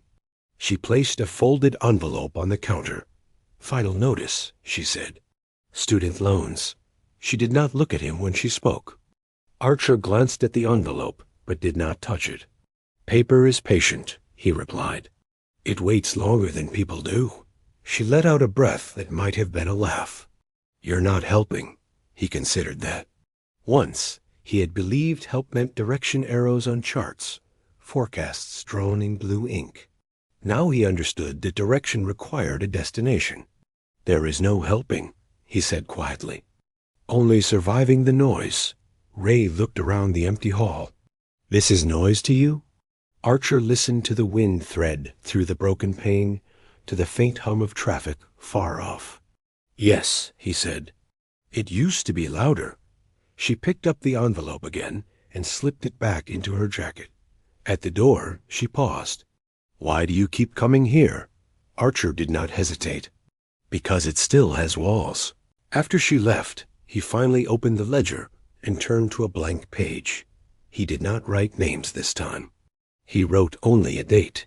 Then he closed the book and leaned back, letting the daylight settle over him like a neutral verdict. Outside, The town moved in small, necessary gestures. Inside, the branch held its shape. For now, that was sufficient. On the 5th day, the wind did not come. The broken upper window framed a pale, unmoving sky. Without the draft, the air inside the branch thickened. Dust settled where it had been suspended for weeks. Archer unlocked the door as always and felt, for the first time, that the building had exhaled and refused to inhale again. He stood a moment before sitting down, listening to the absence. He did not bring coffee. The brown rings on the marble had faded into faint ghosts. He ran his thumb across them and found no resistance. The Parker pen remained where he had aligned it the evening before. He left it untouched. The ledger lay closed at the edge of the desk, its spine curved like an old man's back. Archer rested his hand on it, but did not open it. There were no new entries worth inventing. Ray arrived near noon. She carried a small cardboard box from the station her things, reduced to what could be lifted in one arm. She placed it on the counter without explanation. Inside were a name tag, a cracked phone charger, a pair of cheap sunglasses. "They're replacing night shift with self-checkout," she said. Her voice was steady, but thinner than usual. Archer nodded. He had once overseen similar efficiencies. "You were right," she added after a pause. "Smaller expectations." Archer looked at the box, then at her. "It isn't right," he said. "It's simply what remains." She studied him, perhaps measuring whether he believed his own words. Then she slid the box back toward herself. "I'm leaving," she said. "Chicago, maybe. Or anywhere that still pretends to grow." Archer inclined his head, as if approving a modest loan. When she stepped outside, the silence followed her. Archer remained seated. The branch no longer echoed. It absorbed sound like damp cloth. He rose slowly and walked to the broken window. The street lamp stood idle in daylight, its bulb unlit. He considered closing the window, sealing the space against what little moved. Instead, he returned to the desk, picked up the Parker pen, and placed it inside the ledger. Then he shut the book and locked it in an empty safe. He did not extinguish anything. There was nothing burning. He sat back in his chair and faced the counter as though expecting the next client. The walls remained upright. The marble held its cool composure. Outside, the town waited for a wind that did not arrive. Archer adjusted his cuffs and continued to occupy the room. It was not hope. It was simply form, maintained against collapse. Last bottle. Late autumn arrived without ceremony. The rain did not fall hard. It persisted. It tapped against the tin roof of the bar, as if counting time that no one else bothered to measure. Outside, the neon sign flickered. One letter had gone dark weeks ago. It had not been replaced. The name of the place now limped in red light, missing a vowel, as if language itself had grown tired. Inside, the air held the smell of old wood and spilled beer. The floor remembered more footsteps than it received. Henry stood behind the counter with a glass in his hand. He dried it slowly, then continued drying it long after it was already clear. His movements were careful, almost polite. A cup of coffee cooled near his elbow. He did not look at it. He no longer noticed when things lost their warmth. Behind him, on a narrow shelf, stood a bottle of Calvados. It rested behind glass, separate from the cheaper bottles arranged for use. Dust had gathered along its shoulders. The label, once cream-colored, had faded into something quieter. It was not decoration. It was not for sale. It waited without purpose, like a machine part from a factory that no longer existed. Martha came in at the same hour she always did. She shook rain from her coat and sat at the third stool from the door. She ordered the cheapest beer. Henry set the glass slightly too close to her hand. She moved it back a few centimeters. Neither of them commented. Outside, a truck passed, spraying water against the curb. No one drove toward the old assembly line anymore. The road had become a corridor for leaving. For a moment, when Martha lowered her eyes to her drink, Henry glanced at the shelf. Only a second. Just long enough to confirm the bottle was still there. He did not think of Normandy. He did not think of orchards or sun. He thought only that the bottle remained unopened. That was enough. The electricity failed without warning. It did not flicker first. It simply went out. The neon sign outside died mid-buzz, and the bar fell into a darkness that felt older than the building. For a few seconds, neither of them moved. The rain continued its patient tapping on the roof. From somewhere behind the counter came the low click of the refrigerator giving up. Martha did not speak. In the dark, she seemed smaller, reduced to the sound of her breathing and the faint scrape of her boot against the floor. Henry stood still with a cloth in his hand. He knew the room well enough not to stumble. He did not reach for a candle. He listened. The silence was not empty. It pressed against the walls, against his chest. His hand moved before he decided to move it. It found the edge of the shelf behind him, then the cool curve of glass. The Calvados bottle was colder than he expected. He wrapped his fingers around its neck and held it there. For a moment, he tried to recall its scent. Apples. Wood. Something sharp and clean. The memory did not arrive. What came instead was the awareness that he no longer trusted his own recollections. "I thought the grid was fixed," Martha said quietly. Her voice did not carry complaint. It sounded like an observation about the weather. "It will come back," Henry answered. His accent softened the words. He did not know if it was true. The lights returned with a sudden hum. The refrigerator shuddered and resumed its low breathing. Red neon seeped back through the window, incomplete as before. Henry released the bottle and wiped his hand on the cloth, though it was not wet. Martha lifted her glass and took a small sip. Nothing had changed. The room simply looked as it had a minute earlier, only more exposed. The next evening the rain stopped, but the air remained damp. Puddles held the weak reflection of the broken neon. Henry opened the bar at the same hour. He unlocked the door, switched on the lights, and stood for a moment behind the counter as if waiting for instructions that never came. Martha arrived later than usual. Her hair was still wet from a hurried wash. She did not explain the delay. She never explained anything. She ordered her beer and placed $2 on the counter instead of $1. Henry noticed, but did not comment. He slid $1 back toward her.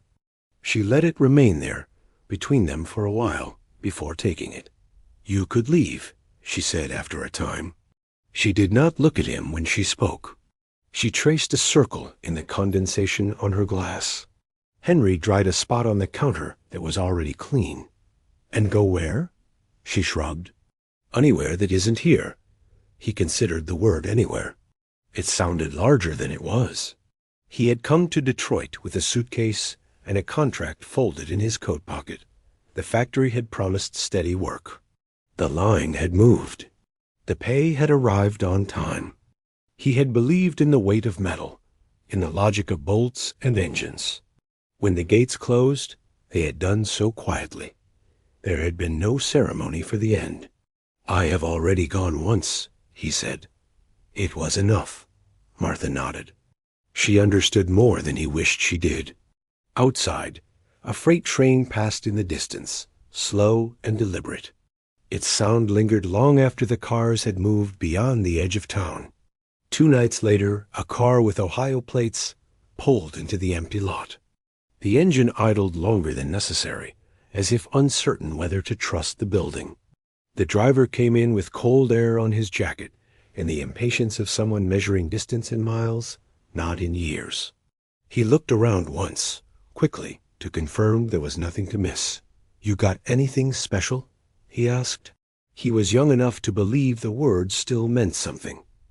Henry did not answer at once. He wiped his hands on the cloth and followed the young man's gaze to the shelves behind him. For the first time, he did not look away after a second. The Calvados stood where it always had.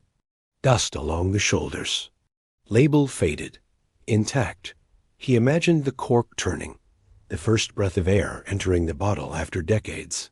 The sound would be small, almost polite. Just beer, Henry said. The young man exhaled through his nose, half amused, half disappointed. Figures. He ordered a draft and drank it standing. He checked his phone twice. Outside, a truck roared past on the wet street, sending a ripple of light across the ceiling. The driver left a crumpled bill on the counter and did not wait for change. When the door closed, the room settled back into itself. Henry stepped behind the counter and took the bottle down from the shelf. He held it at eye level. The glass caught the weak neon from outside. He could see his own reflection in it distorted, heavier at the edges. He did not see orchards. He did not see France. He saw a man who had remained. He placed the bottle on the bar, not hidden behind glass now, but closer to the register, not as an offering, not yet. Just within reach. Outside, the neon sign flickered again. For a brief moment, all the letters burned steady, complete. Then one went dark. It was late when Martha left. She put on her coat slowly, as if the sleeves required thought. She nodded once toward the bottle on the counter, but did not ask about it. She no longer asked questions whose answers might disturb the balance of the room. The door closed behind her with its usual tired click. Henry locked it and turned the sign from open to closed. The rain had finally stopped. The street outside looked washed but not renewed. He stood behind the bar and looked at the bottle in front of him. Without the glass cabinet, it appeared smaller, more ordinary. The dust along its neck caught the light. He lifted it and held it in both hands. The weight surprised him. It was not heavy, yet it carried the years he had not counted. He did not try to remember Normandy again. He did not search for orchards or sun. What he felt was simpler, the recognition that the bottle had been guarding nothing. It had preserved no future. He set it down closer to the edge of the counter. Not in defiance, not in surrender. Just there. A thing among other things, cash register, ashtray, folded bar towel. The refrigerator hummed steadily behind him. The building made its small settling sounds. Henry switched off the lights.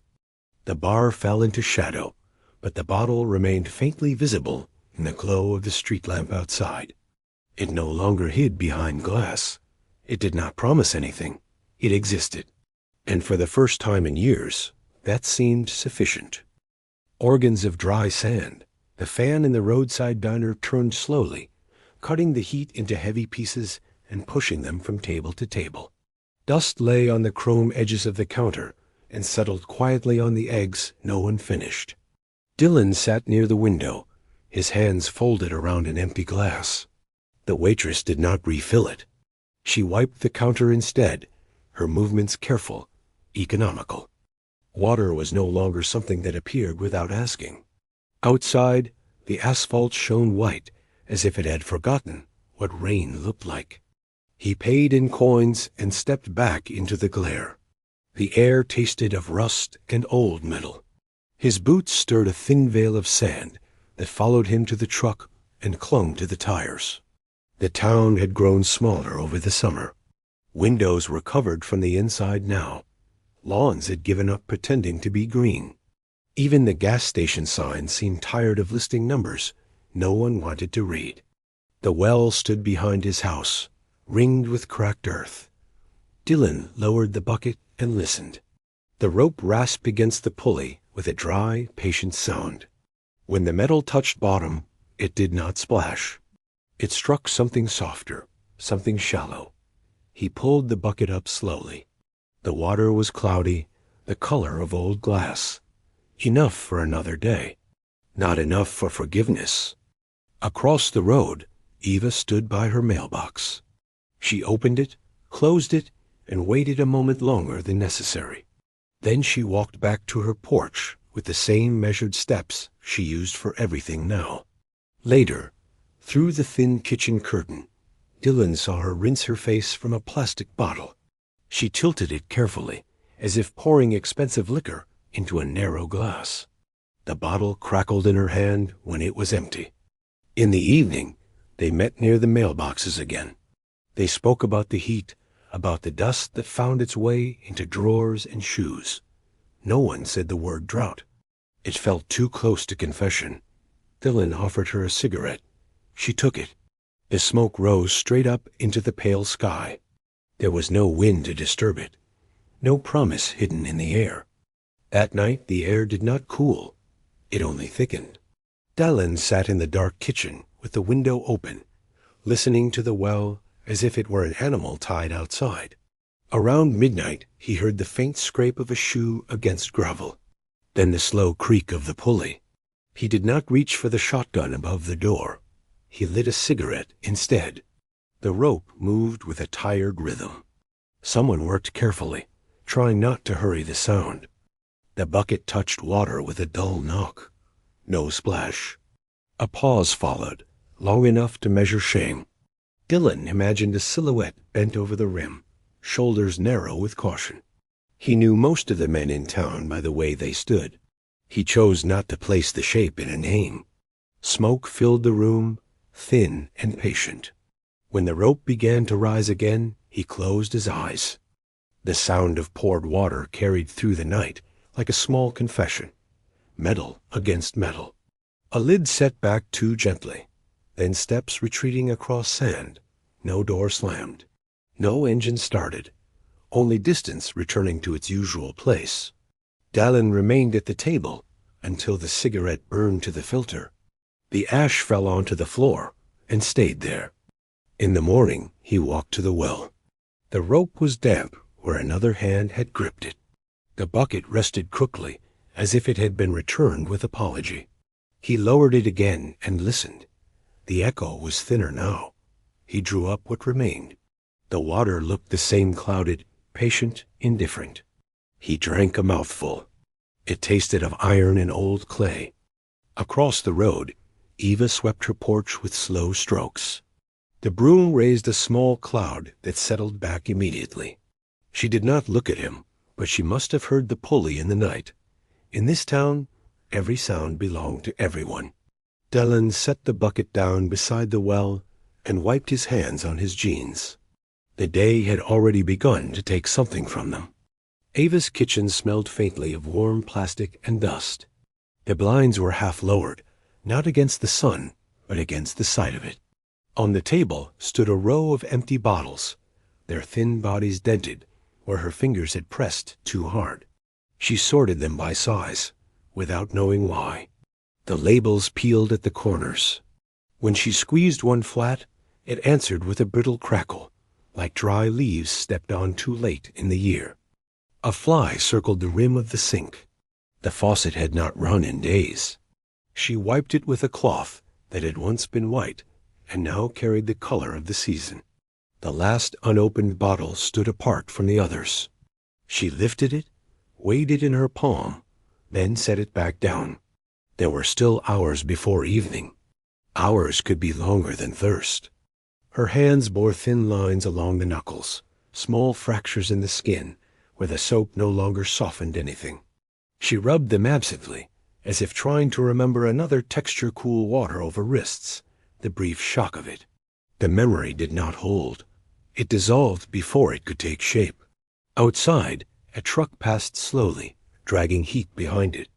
She thought of the well across the road. Not of Dylan, only of the sound the pulley made when it turned. The sound had traveled through the night like a low note from an organ buried in sand. She had heard it too. She had stood at her own window, counting the seconds between movements. She did not go outside. That, she knew, settled deeper than thirst. In the afternoon, she rinsed her face with a careful stream from the smallest bottle. The water slid over her cheeks and fell into a metal bowl she kept beneath her chin. She did not let a drop escape. When she finished, she poured the collected water back into the bottle. It had turned slightly gray. She closed the cap tightly and placed it on the table among the empties. The room remained silent, as if it were waiting for something it could no longer name. By noon the asphalt had turned the color of bone. The mailboxes stood in a crooked line at the edge of the road, their metal doors too hot to touch for long. Dylan walked there without hurry, a cigarette already lit between his fingers. The smoke felt heavier than usual, as if even it were tired of rising. Ava arrived from the opposite side, a thin envelope at her hand that carried no weight. She opened her box, looked inside, then closed it carefully. The small clang of metal sounded louder than it should have. For a moment, they stood side by side, facing the road as if expecting something to appear from the shimmer. "Still dry," Dylan said. "It will change," she answered, though her voice carried no direction. They did not speak of the well. They did not speak of letters that no longer came. The sun bleached the paint from the posts and pressed its heat against their shoulders. Dylan offered her the cigarette. She hesitated, then took it. Their fingers did not touch. The ember glowed briefly between them, a small, disciplined light. The smoke rose straight upward and disappeared without drifting. No wind disturbed it. No cloud moved across the sky. They stood until the cigarette burned out and the filter singed her fingers. Eva dropped it and crushed it under her heel. Then she nodded once, as if a transaction had been completed, and walked back toward her porch. Dylan remained a moment longer, watching the road hold its silence. The night settled without relief. Heat lingered in the walls, in the floorboards, in the glass of the windows. Dylan sat on the edge of his bed, boots still on, listening to the house breathe. The well stood in the yard like a patient animal. He had left the bucket resting against the stone ring, not out of carelessness, but out of fatigue. Sometime after midnight, gravel shifted. A slow step, then another. He did not turn on the light. Through the thin curtain he saw only a shape darker than the rest of the dark. The rope began to move. It made the same dry complaint as always, a long wooden sigh. Dylan reached for a cigarette instead of the shotgun. The match flared briefly, then died into smoke. The bucket struck bottom with a muted knock. No splash followed, only a short scrape as it found what water remained. The rope strained upward. Whoever stood there worked carefully, as if drawing more than liquid from the earth. Dylan exhaled and listened. The sound of water poured into another container was thin, almost embarrassed. He knew the weight of that silence. He could have stepped outside. He could have cleared his throat or let the screen door slam. Instead, he stayed seated, counting the seconds between movements. The night did not accuse him. It only held him in place. When the footsteps retreated, the yard returned to stillness. Dylan finished his cigarette and crushed it in the ashtray already full of yesterday. He lay down without undressing. The house felt smaller. Not robbed, not betrayed, only lighter, as if something had been taken that had never truly belonged to him. In the morning, Dylan opened the drawer where he kept the small things that no longer had use. Screws without threads. A watch that had stopped years ago. Beneath them lay a photograph, curled at the edges. He had not looked at it since the factory closed. The paper felt softer than he remembered. The picture showed the town under rain. Not a storm, just steady water that blurred the outlines of roofs and trees. The road in front of the diner held a shallow river. Men stood outside the workshop in shirts darkened by wet cloth, laughing at something that did not need to last. The sky in the photograph was thick and low. It seemed close enough to touch. Dylan studied the surface for a long time. He tried to recall the smell of that day, the oil mixed with rain, the metallic sweetness that came when dust surrendered. Nothing came back. The image remained flat, obedient to the paper. The hands in the photograph were not his anymore. They belonged to someone who believed water was ordinary. He placed the photograph on the table beside a rusted wrench. The metal had grown orange along its edges, as if remembering another kind of moisture. Objects, he thought, kept what they were given. They did not choose what to forget. He slid the picture back into the drawer and closed it with care. Outside, the well waited in its circle of cracked earth. Dylan drew a small cup from the bucket and drank. The water tasted of iron and old clay. He swallowed without expression. The day had already begun to heat. Ava found the dog lying beneath the porch, its sides rising slowly, paws coated in a pale crust of dust. It had tried to dig again during the night. The hole was shallow and pointless. She crouched beside it and touched its head. The fur felt warmer than it should have. Inside, she filled a small glass from the last bottle on the table. The water line trembled just below the rim. She carried it outside as if it were something fragile enough to break from air alone. The dog lifted its head when she knelt. Its eyes followed the glass, steady and expectant. She poured a thin stream over one paw. The dust darkened briefly, turned to mud for a second, then cracked again as if embarrassed by the attempt. The water ran into the sand and disappeared. She waited for a change that did not come. The dog licked her wrist, tasting salt instead of relief. There was not enough left for the other paws. She set the empty glass down and looked at it as though it had betrayed her. The plastic bottle in her other hand felt weightless now. She squeezed it once. It answered with a tired sigh and kept its shape no longer. Eva wiped her hands on her skirt. The dog returned to its place beneath the porch, curling carefully to conserve what little strength remained. She stood for a moment in the hard light, aware that pity had become expensive. Then she went inside and closed the door against the dust, though it came in anyway. The truck had not moved in weeks.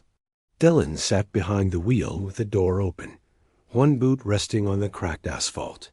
The steering wheel burned under his palms. He did not start the engine at once.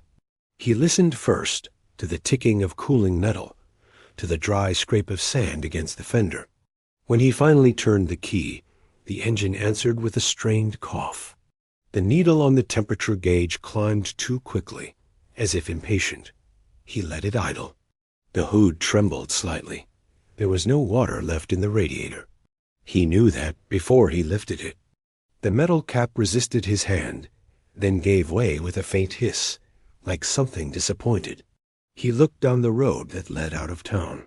It shimmered in the heat, folding into itself after a few miles. The horizon offered nothing but the same pale color repeated. Another town would have the same diner, the same fan, turning uselessly, the same wells drying in quiet circles of blame. Distance had stopped meaning change. He turned the key back. The engine died without protest. For a moment he remained seated, hands resting on the wheel, as if waiting for instruction. None came. The truck smelled of old upholstery and sun-baked rubber. It had once carried freight across states. Now it held only heat. Dylan stepped out and closed the door carefully. The sound of the latch was small, but final. He walked back toward the house, without looking over his shoulder. The road behind him remained open, but it no longer led anywhere that mattered. Sam arrived before noon, hat pulled low, boots leaving careful prints in the powdery yard. He did not knock. He stood near the fence and waited until Dylan stepped out from the shade. The two men looked at each other without greeting. The sun pressed down evenly on both of them. "I heard it's still holding," Sam said, nodding toward the well. "For now," Dylan answered. Sam removed an envelope from his shirt pocket. It was thick, the paper already damp with sweat. "I'll take it as it is," he said, "all of it. My cattle won't last another week." Dylan glanced at the envelope, but did not reach for it. The well stood between them, quiet and circular, its rope hanging like a tired arm. "Water doesn't belong to me," Dylan said. "It belongs to whoever can keep it," Sam replied. His voice carried no anger, only calculation. "Tomorrow might be too late. Tomorrow was yesterday," Dylan said. He did not raise his voice. The words settled into the heat and stayed there. Sam hesitated, then slid the envelope back into his pocket. He nodded once, as if marking an entry in a ledger only he could see. Without another word, he turned and walked toward the road. Dylan remained by the well, listening to the fading steps. The pulley creaked slightly in the windless yard, though nothing had touched it. The storm arrived without warning, if it could be called a storm at all. A wall of dust rose at the edge of town and moved slowly inward, swallowing fences, signs, the distant grain elevator. The sky turned the color of old tin. Dylan closed his door and watched the yard disappear behind a shifting veil. By the time he reached the roadside diner, the windows were already coated in grit. Inside, the air was thick and granular. The fan still turned, now pushing dust in small circles above the counter. A few men sat with their hats on the table, not speaking. The waitress wiped the same spot twice, then gave up. Eva sat near the window, her hands folded around a cup she had not touched.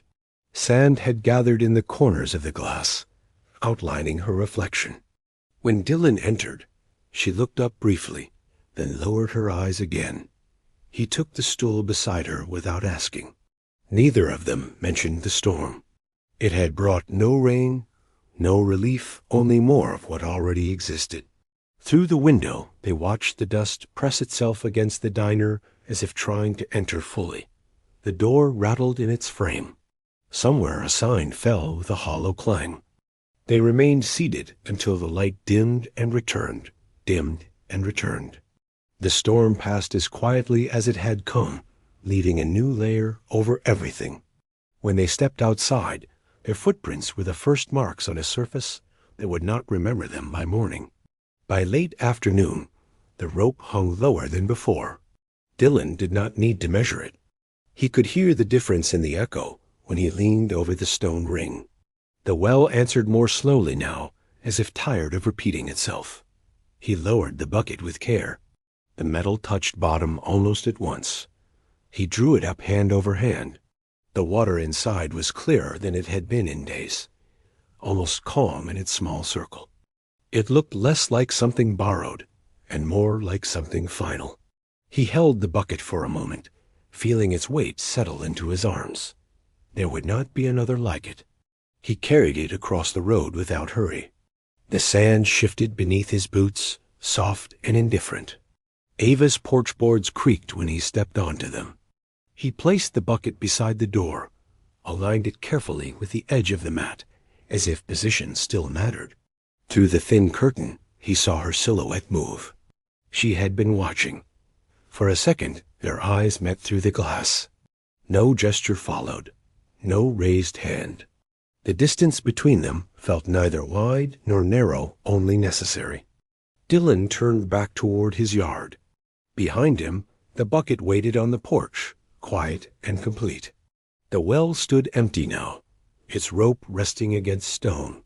The air carried no promise, only the faint smell of dust warming under a sky that had not yet decided anything. Toward evening, the sky shifted, not in color but in weight. A thin grayness gathered above the town, almost transparent.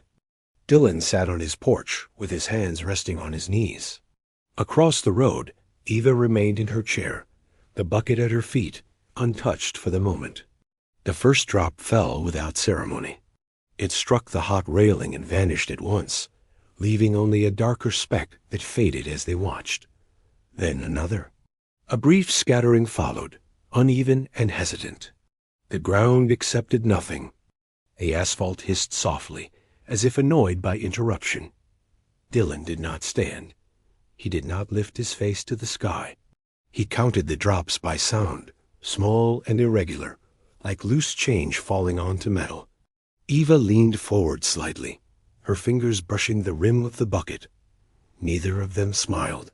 Relief required belief in continuation.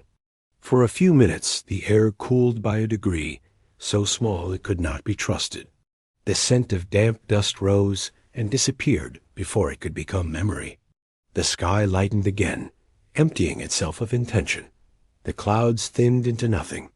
They remained where they were, watching the last faint mark of moisture fade from wood and stone. The rain had not saved anything. It had only touched the surface and moved on. In the quiet that followed, there was no triumph and no despair, only the simple fact that they had endured another day. Salted octane, midday heat trembled above the asphalt like a sheet of thin glass. Arthur sat on an overturned tire outside the service bay on Route 62. The air tasted of dust and old radiator steam from a tired Chevy that had not known a gentle hand in years. Everything around him had faded into the same patient color rust, ash, diluted blue. The paint peeled from the gas pump in long curls. A ceiling fan inside the garage turned slowly, pushing hot air from one corner to another, accomplishing nothing. Nothing happened. The world did not move. It only endured the sun. The sedan arrived without drama, dented along one side as if it had leaned too often against disappointment. The woman stepped out with a worn suitcase and the kind of posture that belonged to highways. Arthur took the nozzle. The old trigger stuck and coughed, spraying a thin arc of gasoline over his boot. The sharp scent rose at once clean, merciless. Then she passed him on her way to pay, and a cloud of synthetic rose drifted through the heat. Cheap, sweet, unmistakable. For a moment, the two smells braided together fuel and rose. It struck low beneath the ribs. Not longing, something more primitive. Ohio in late summer, 1998, a field beyond the county road. A girl whose name had once lived in his mouth and now lay somewhere in the dust. Arthur did not move. The present thinned, as if it could be rubbed away with a thumb. He wiped the windshield with a gray rag and watched the woman through the smeared glass. She was not the same. The jaw was different, the shoulders narrower. But scent has its own memory, and it does not ask permission. He could have said something, asked where she was headed, told her the perfume carried a season he had misplaced. The words gathered and dissolved. Through dirty glass, faces lose their edges. Through time, they lose their claim. She returned, started the engine. It complained before surrendering. The car pulled away without a glance back. Arthur stood with the nozzle hanging from his hand. He lifted his fingers to his face and inhaled. Gasoline burned his nostrils. The rose was already fading, scattering into the afternoon. He bought a can of cold beer from the machine, opened it, and watched condensation run over his knuckles. By evening the sun sank behind the unused grain elevator, and the neon sign flickered with one dead letter. He lit a cigarette. The smoke rose straight up in the windless air. The moment had ended without beginning. The beer was cold. The silence held. The afternoon stretched without direction. Arthur rinsed his hands in the metal sink behind the garage. The water came out warm, tasting faintly of iron. He scrubbed it until the skin along his knuckles reddened. But gasoline lingers the way certain thoughts do. It does not ask to be removed. It settles. Inside the office, the radio murmured about traffic near Columbus, about storms that would never quite arrive here. The fan continued its tired rotation. On the counter lay a stack of receipts curling at the edges. Arthur sat down and tried to remember the exact shade of the sky that year in Ohio. He could not. Memory had kept the smell, but not the color. He told himself it had been a different life. Back then the days had weight, but not yet fatigue. Engines were puzzles to solve, not habits to repeat. There had been a plan loose, unfinished, but still intact. A small apartment above a laundromat. Evenings that did not end in silence. He could not recall the girl's laughter clearly anymore. Only the rose, mixed with gasoline on a summer night by a county road. A pickup truck rolled in, its muffler rattling like loose change. Arthur stood up before the engine had fully died. Work waited, uncomplicated, and immediate. He opened the hood, leaned in, and let the smell of oil and hot metal close over him. The present was easier when it required both hands. The sun lowered by degrees. The heat withdrew without apology. Arthur tightened a bolt, wiped his palms on a rag, and looked once toward the highway. Nothing returned. The road carried its own amnesia. He closed the hood, wrote a number on the invoice, and handed it over. Another day had passed without asking anything of him, except endurance. Evening gathered slowly, as if uncertain it wanted to stay. The sky above Route 62 turned the color of diluted copper. Arthur dragged a plastic chair outside the garage and sat facing the highway. The asphalt still breathed heat. Insects began their thin, mechanical course from the weeds along the fence. The neon sign over the station clicked once before flickering to life, missing its second letter as always. He tried to reconstruct the girl from Ohio without the help of scent. It was harder than he expected. Faces blur first at the edges, then the center softens. He remembered her hands on the dashboard of his old pickup, the way she tapped the rhythm of a song neither of them knew completely. He remembered thinking that time was generous, that it would keep offering new beginnings simply because they were young enough to expect them. A semi roared past, shaking dust from the roof panels. The sound faded quickly, swallowed by flat land. Arthur felt the faint tremor in his chest and realized it was not from the truck. Memory does not return intact. It arrives in fragments, like spare parts from different machines. He could assemble them, but they would not run. Inside the garage, the fluorescent lights hummed. He turned them off one by one. Darkness did not rush in. It settled. He locked the door and slipped the key into his pocket. For a moment he considered driving somewhere anywhere, just to disturb the stillness. But roads at night only lengthen what already exists. He remained where he was. The grain elevator stood black against the dim sky. The air cooled enough to make the smell of metal sharper. Arthur inhaled and let it stay. Ohio had once been a promise. Now it was only salt on the tongue, a trace that refused to dissolve completely. The night did not offer answers. It offered space. He accepted that. By the time the dark settled fully, the town had reduced itself to scattered lights and distant engines. Arthur sat on the curb beside the pump island, finishing the second beer. The metal beneath him held the day's warmth. Somewhere behind the garage, a dog barked once, then reconsidered. The neon sign continued its uneven pulse, buzzing like a tired nerve. He tried to remember the last time he had left this stretch of road for something other than necessity. There had been a wedding once, years ago, in a town that smelled of cut grass and new paint. He had worn a shirt that did not belong to him. Even then he had stood near the edge of the room, listening more than speaking. It seemed now like someone else's memory borrowed and returned without interest. A freight train moved through the night beyond the fields.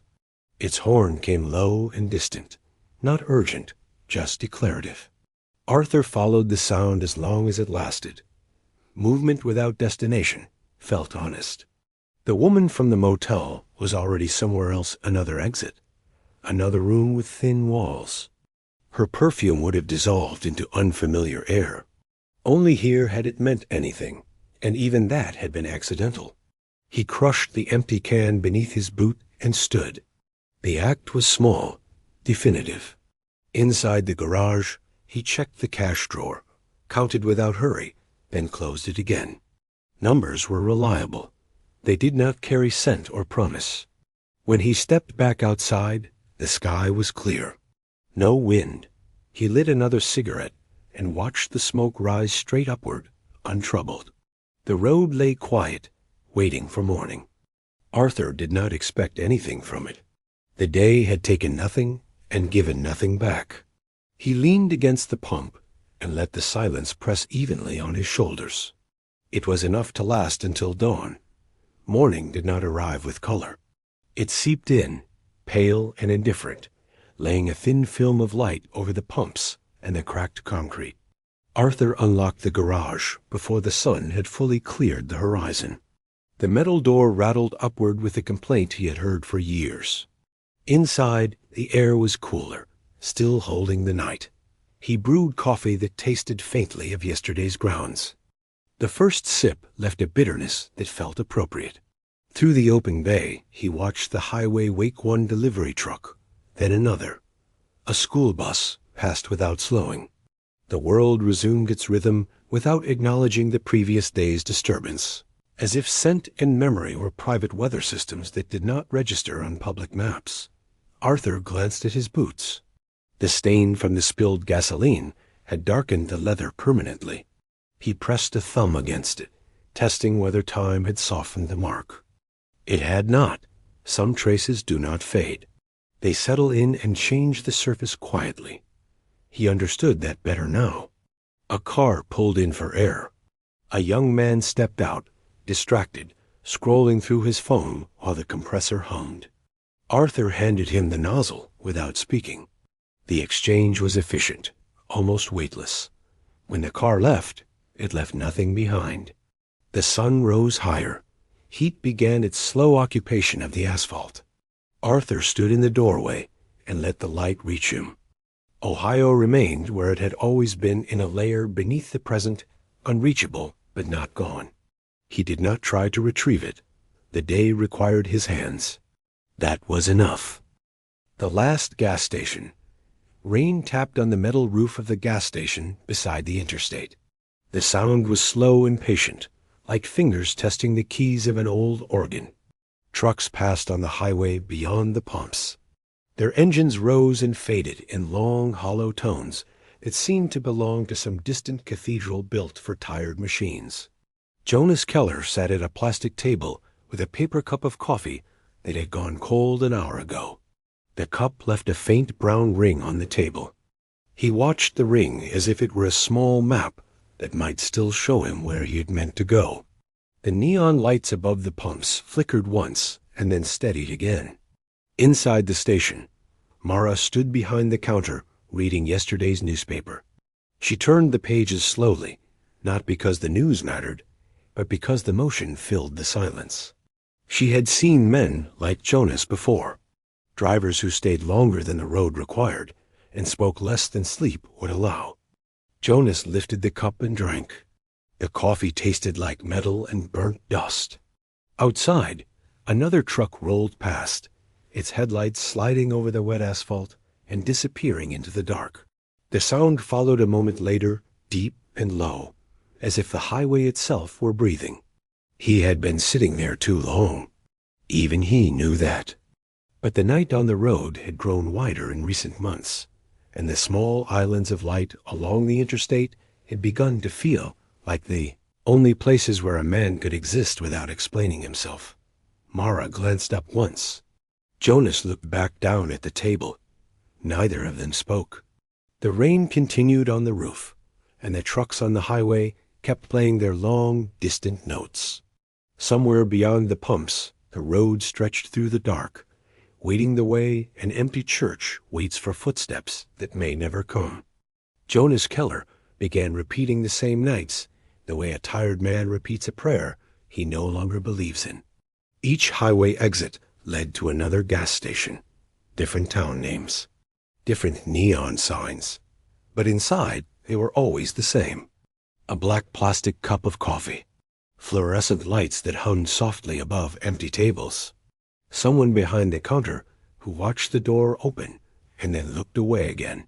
He would sit for a while and let the road leave his body. The engine still echoed in his ears long after he turned the truck off. Trucks moved through the darkness like slow metal animals, breathing diesel and distance. Sometimes another driver would sit nearby. They spoke in short sentences that had no weight. Weather, miles, a complaint about brokers or traffic outside, Tulsa. When the words ended, the silence returned easily, as if it had been waiting just behind them. Jonas occasionally started to say something that belonged to another life. The first words would rise almost by accident. Then he would stop. The rest of the sentence always seemed too large for the small tables and the smell of old coffee. On the dashboard of his truck, held in place by the corner of a cracked radio unit, lay a child's drawing. 2 houses, a blue sky, A red truck that was too big for the road beneath it. The paper had faded from the sun. Jonas rarely looked at it directly. But every time the truck hit a small bump in the highway, the drawing moved slightly, like something still trying to speak. The rain had stopped that night, but the asphalt outside still held its dull shine. Trucks moved through the darkness of the interstate in slow intervals, their lights sliding across the pumps before disappearing again. Jonas sat at the same plastic table with the same black coffee. The cup was warm this time, but he drank it slowly enough that it would cool before he finished. Behind the counter, Mara closed the newspaper and folded it once. For a moment she watched the empty doorway. Then she looked at Jonas. "You always drive alone?" she asked. Her voice was calm, almost casual, as if the question had simply wandered out of the quiet. Jonas lifted his eyes.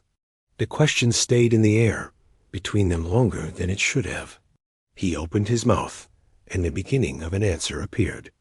A few words formed somewhere behind his teeth. Outside, another truck pulled in hard and loud. The brakes sighed. A door slammed. Diesel engines filled the station with a deep mechanical roar. The sound rolled through the room like a low organ note. It pushed the silence aside. Jonas closed his mouth again. Mara did not repeat the question. She only reached for another newspaper behind the counter and began turning its pages slowly. The unfinished sentence remained on the table between them, quiet and heavy, like something that had lost its way on the road. The cab of the truck smelled of warm plastic, diesel, and the faint dust that gathered on long roads. Jonas sat behind the wheel, with the engine idling softly beneath him. Outside, the highway stretched forward in a narrow ribbon of headlights and dark. The radio played an old AM station that drifted in and out of clarity. Between the songs there was always a thin layer of static. It sounded like wind moving through empty wires somewhere far away. Jonas drove mostly at night now. Daylight had once belonged to him, but that had been another time. Back then there had been a driveway, a kitchen window, voices moving through rooms that were warm even in winter. A song ended. The static returned for a moment before another voice rose from the radio. It was a country singer whose name Jonas had forgotten years ago. The melody carried the slow patience of roads that had no hurry. The highway signs passed in the dark, one after another. Their green surfaces flashed briefly in the headlights and then disappeared behind him. The rhythm of the road remained steady, almost careful, as if it understood that some drivers traveled not toward something, but away. Sometimes, when the radio signal weakened, the static shaped itself into strange echoes. In those moments, Jonas thought he could almost hear children's laughter somewhere inside the noise. The sound faded quickly, leaving only the engine and the long black highway ahead.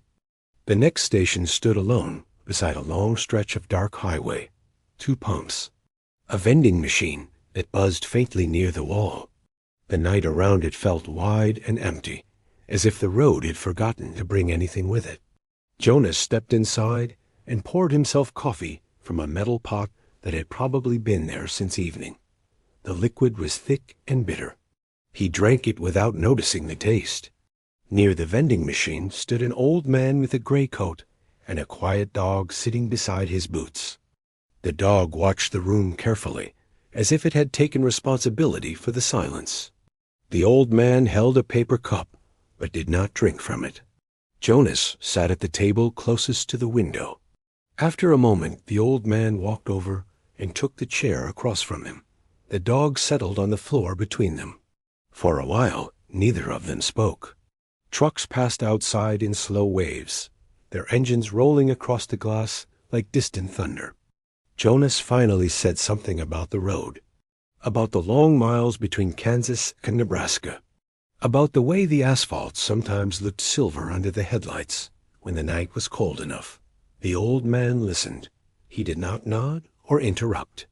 He simply sat there with his hands around the cup, letting the words land where they wished. Jonas noticed that the man never asked a question. and for reasons he did not fully understand, that made speaking easier. Jonas stopped sleeping long before he admitted it to himself. At first, it was only the rest areas. He would close his eyes in the cab, listening to the engine ticking as it cooled, and wait for sleep to come the way it used to. But the darkness behind his eyelids stayed thin and restless. After an hour, he would start the truck again and pull back onto the highway. Soon the pattern became simple. Drive longer, stop less. The road did not ask questions, and the miles passed quietly beneath the wheels. Gas stations began to feel like the only places where the world slowed down enough to notice him. The same coffee machines, the same tired lights, a cigarette outside near the trash cans, while trucks moved through the night like distant ships. Inside the cab, the radio stayed on. The AM station drifted through old country songs and farm reports from states Jonas had already crossed hours earlier. Sometimes the signal faded so badly that only the static remained. During those moments, the highway sounded different. The engines of passing trucks blended with the hum of tires on asphalt and the faint whisper of the wind. Together they formed a long, low sound that never quite stopped. It reminded Jonas of an organ in a church he had once visited as a boy, the kind that filled the whole room with one deep note that seemed to hold the air in place. On the highway at night, the road made the same sound, and Jonas kept driving inside it. The rain returned the night Jonas finally spoke. The gas station was nearly empty. One pump flickered outside, throwing weak light onto the wet pavement. Inside, the room smelled of coffee and the faint sweetness of old pastries that no one bought after midnight. Mara stood behind the counter, wiping it slowly with a cloth that had already done its work. Jonas sat at the table with both hands around the paper cup. For a long time he watched the rain sliding down the glass door. Then he began to speak. "There was a car," he said quietly, "on Highway 24. It had started raining like this. The road looked normal, just wet enough to shine under the lights." Mara did not interrupt. She had stopped wiping the counter. The cloth remained still in her hand. Jonas kept looking at the door as if the memory were standing outside. "It happened fast," he said. Too fast to understand it while it was happening. He paused. The rain tapped softly on the roof above them. There were children in the back seat. The words stayed in the air for a moment. Jonas lowered his eyes to the table. The rest of the sentence did not come. Mara did not move. She simply stood there behind the counter, letting the silence remain exactly where it was. The next night, the gas station was dark. Jonas saw it from the highway before he reached the exit. The lights that usually floated above the pumps were gone. Only the pale outline of the building stood beside the road, quiet and closed. He pulled into the empty lot anyway. The truck engine rumbled for a moment after he stopped. Then he turned the key and the sound faded, leaving only the distant rush of trucks passing on the interstate. The windows of the station were black. No coffee machines humming. No newspaper turning behind the counter. The door carried a small paper sign that moved slightly in the night wind. Jonas remained in the cab. For a long time he looked at the dark building, the way a man looks at a house where someone used to live. The habit of going inside stayed in his hands, but there was nowhere to place it. Another truck passed on the highway. Its headlights swept across the empty pumps and disappeared again. Jonas did not start the engine. For the first time in months, he did not search for another station farther down the road. He simply sat in the quiet cab while the highway continued its slow music somewhere beyond the darkness. Morning came slowly over the interstate. The sky turned gray first, then pale blue along the edge of the horizon. Trucks moved through the early light in steady intervals, their engines softer now, almost tired after the long night. Jonas was still sitting in the cab. The windshield held a thin layer of dried rain. The empty gas station stood beside him, the same way it had during the night, silent and closed, its windows reflecting the dull morning sky. A truck passed on the highway, and the air shifted slightly around the parked rig. Jonas looked at the dashboard. The child's drawing lay where it had always been, tucked beside the radio. The colors had faded so much that the sky on the paper had almost become white. The red truck was still there, too large for the road beneath it. He picked up the drawing and held it for a moment. There was no ceremony in the movement, no hesitation. Jonas opened the door of the cab and dropped the paper into the wind. It slid once across the asphalt and caught briefly against a small crack in the pavement. Another truck passed on the highway. The air moved again.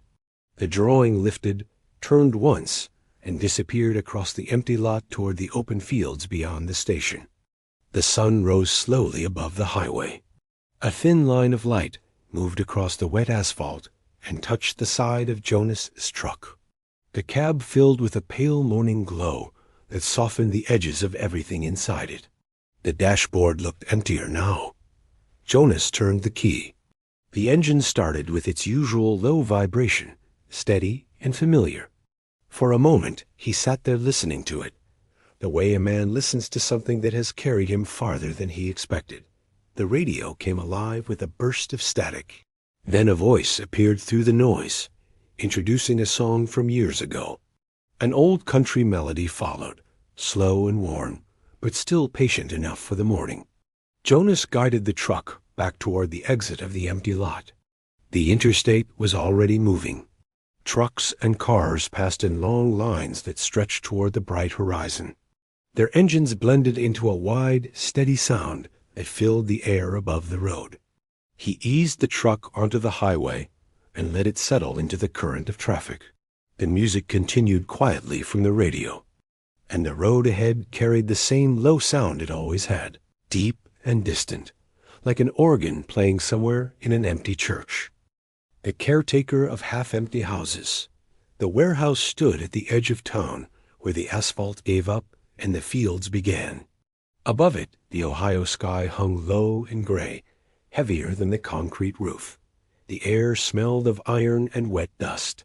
Late autumn pressed itself against the cracked windows as if it wanted to come in and lie down among the abandoned things. Emerson sat on an overturned crate and polished a ring of rusted keys with a rag that had once been white.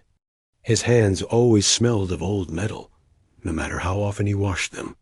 The scent had settled into his skin years ago, when the factory still breathed and the loading docks were loud with men who believed in schedules. Now there was only the slow drip of water into a bucket in the corner and the distant howl of a truck on the highway. The sound came and went like a thought that refused to stay.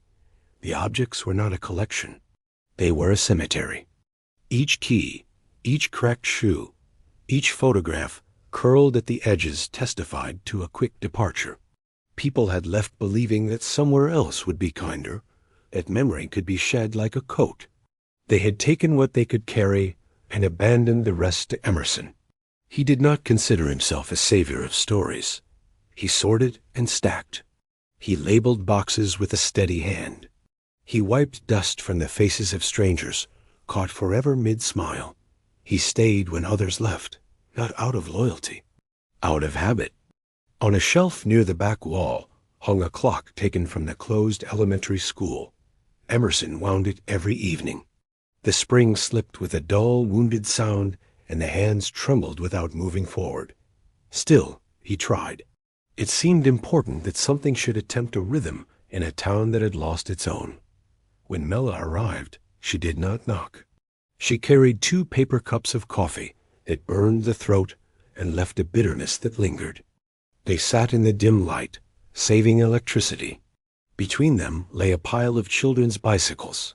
Not one had both pedals. They thought they wouldn't need them, she said quietly. Emerson did not answer. He knew the lie well. In the new life, everything would be new. That was what people told themselves when they drove away at dawn. Mila did not come for conversation. She came to sit among objects that no longer belonged to anyone. In their silence, there was no demand, no accusation. Only the steady breathing of two people who had remained at their posts. Outside, the sky lowered further. Inside, Emerson turned another key in his hand, polishing away a rust that would return by morning. That night, after Mela left, Emerson remained seated in the dark long after the coffee had gone cold. The warehouse settled around him with the faint groans of cooling metal. Somewhere in the back, a loose sheet of tin shifted against the wall, tapping softly in the wind. It sounded almost deliberate, as if something inside the building were trying to speak. He rose and walked to the old-school desk he had dragged in months ago. One drawer had never closed properly. It caught each time, resisting his hand. Tonight it gave way with a dry scrape, revealing a stack of yellowed papers he had overlooked. Among them lay a letter written on factory letterhead. The logo, once blue, had bled into a faint bruise of color. Emerson unfolded it carefully. The handwriting was steady but hesitant, as if each word had been weighed before being allowed onto the page. There were no grand declarations, no poetry, only a request to wait by the bridge on Thursday evening. A promise that this time would be different. A quiet insistence that leaving together would hurt less than leaving alone. He had read it before, many times. He did not know who had written it or for whom it was meant. The bridge mentioned in the letter had likely rusted through by now or been torn down for scrap. Still, he folded the paper along its old creases and placed it back in the drawer with a kind of care usually reserved for fragile glass.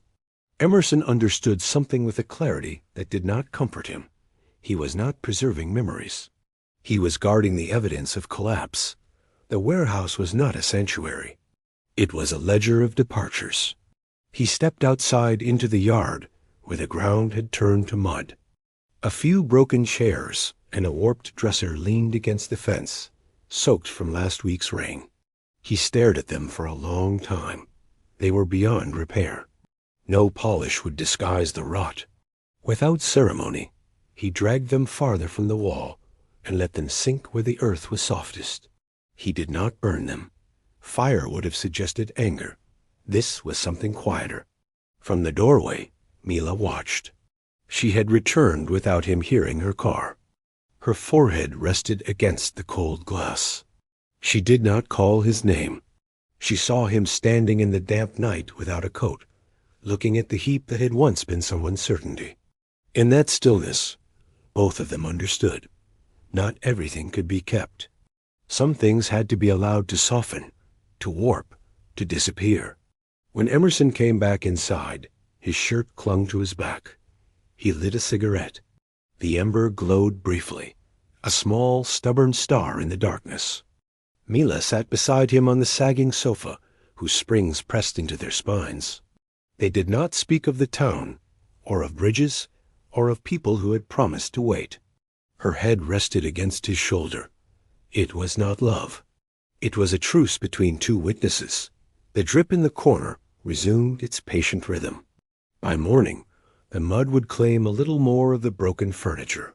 By morning, Emerson would return to his crate and his keys, polishing what could still pretend to endure.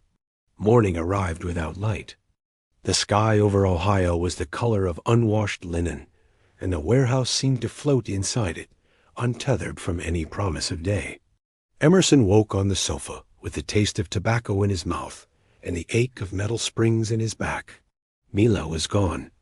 She always left before the sun considered rising. He boiled water on the small electric plate near the door. The cord sparked faintly where it had been mended with tape. He watched the steam lift and vanish. Even heat refused to stay long in this building. On the work table lay the letter again. He did not remember taking it out of the drawer. The paper had absorbed a trace of damp from the night air. The ink had faded further, as if the words were withdrawing from the world. Wait by the bridge. He imagined the bridge iron ribs over a narrow river, paint peeling, bolts loosening year by year. He imagined two figures standing at opposite ends, each believing the other would cross first. He imagined no one arriving at all. The thought did not wound him. It settled instead, like dust. A knock sounded against the metal door, not hesitant, not familiar. Emerson opened it to find a young man in a clean jacket and city shoes already stained with mud. He carried a clipboard and the impatience of someone who had never had to wait by any bridge. "We're clearing this block," the man said. "Demolition starts next month." "You've had notice." Emerson nodded. He had seen the letter from the county, folded beneath a pile of invoices. He had not answered it. "These items," the man continued, gesturing inside with his pen, "they'll be disposed of." Disposed of. The word was efficient. Final. After the man left, the warehouse felt smaller. Emerson walked between the shelves, touching the edges of boxes, the bent handlebars, the cracked mirror leaning against a pillar. He tried to imagine them reduced to splinters and smoke. For the first time, he understood that his guardianship had an expiration date. The town had been dying slowly. Now it would be erased properly. Mila arrived in the afternoon. She sensed the change immediately. He told her without drama. No raised voice. No plea. She listened, her hands wrapped around a paper cup she had forgotten to drink from. "So that's it," she said. Emerson looked toward the school clock. Its hands still trembled between minutes. "Yes," he answered. "That's it." But the word did not carry defeat. It carried a quiet acknowledgement. The objects had been faithful longer than the people who owned them. Now even their loyalty would be tested. That evening, Emerson did not wind the clock. He let it hang silent against the wall. Outside, the highway continued its distant roar, indifferent and constant. Inside, he folded the letter once more and slipped it into his coat pocket, as if preparing, at last, to walk toward a bridge that might no longer exist. The days after the notice passed without urgency. Emerson moved more slowly, as if the warehouse had already become a memory, and he were careful not to disturb it. He no longer labeled boxes. There seemed little point in naming what would soon be rubble. Instead, he began to open them. Inside one crate, he found ledgers from the factory columns of numbers written in ink that had not yet faded. Overtime hours, shipments, signatures of men who had once believed in paydays and pensions. He ran his finger down the pages as though tracing the outline of a vanished body. In another box lay a pair of women's shoes wrapped in newspaper dated 14 years back. The paper spoke of growth and expansion, of ribbon cuttings and optimistic forecasts. The shoes were never worn. Their leather had stiffened into something brittle. Mila came earlier that afternoon. She did not bring coffee. She stood by the doorway and watched him unpack the past. "What are you doing?" she asked. "Letting them breathe," he said. She stepped inside and picked up one of the factory ledgers. The pages fluttered under her thumb. "You think it changes anything?" "No," Emerson replied. But they shouldn't go unopened. They carried several boxes into the yard, not to burn them, not to display them. They simply set the contents out in the weak daylight, arranging them on the damp ground as though preparing an exhibition no one would attend. A child's bicycle frame, a stack of photographs, the warped dresser he had once tried to save. The objects looked smaller outside, stripped of the dim shelter of the warehouse. Rain began again, thin and steady.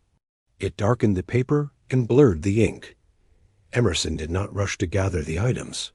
He watched the water soften the edges, watched the past dissolve without protest. Mila stood beside him, her coat collar turned up against the drizzle. "Is this what you wanted?"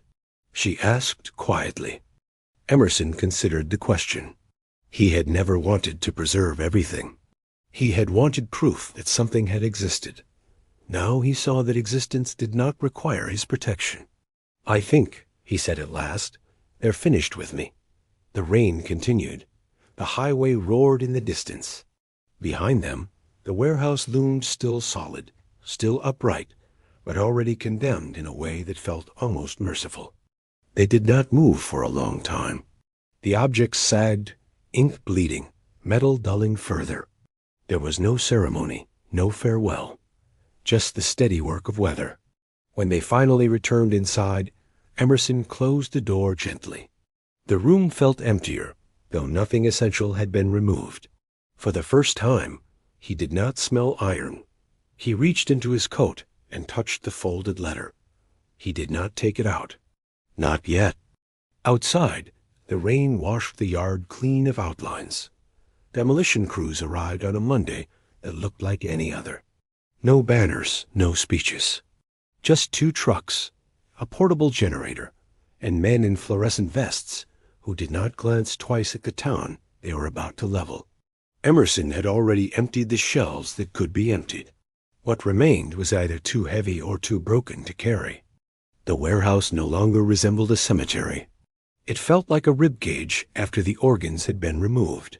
He stood near the entrance with a small canvas bag at his feet.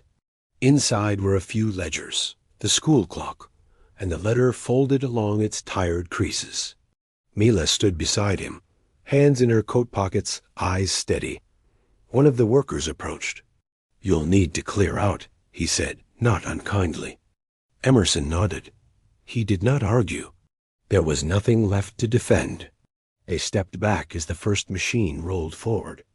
The metal claw bit into the corner of the roof. The sound was not dramatic. It was a dry tearing, like fabric giving way after too many winters. Dust rose in a pale cloud. Emerson watched the wall buckle, the shells collapse inward. Years of careful stacking reduced to a single collapsing motion. The clock in his bag pressed against his leg. It remained unwound. Mila reached for his hand. He let her. When the front wall fell, sunlight entered the space where darkness had lingered for decades. For a brief moment, the interior was exposed bare beams, hanging wires, the outline of where the desk had once stood. Then it, too, was swallowed by debris. Emerson did not look away. He felt no anger. Only a quiet recognition that matter, like memory, obeyed its own timetable. By afternoon, nothing remained but a flattened field of splintered wood and twisted metal. The workers packed up. The trucks drove off. The highway continued its distant hum. Emerson and Mila walked toward the car. The air smelled of fresh dust, not yet settled. Where now? She asked. He considered the question. The bridge from the letter had long ago lost its paint and perhaps its purpose. Still, it existed somewhere beyond the town's edge. "There's a river," he said. "I haven't seen it in years." They drove without speaking. The road curved past empty storefronts and fields gone brown. When they reached the bridge, it stood as he had imagined, rusted, patient, spanning water that moved regardless of who waited above it. Emerson stepped out of the car and walked to the center. He took the letter from his coat. The paper felt lighter than he remembered. He did not search for names. He did not look for ghosts. He tore the letter once, then again, and let the pieces fall into the slow current below. The fragments drifted apart without resistance. Mila joined him at the railing. She did not ask what the letter had said. The river carried the paper away.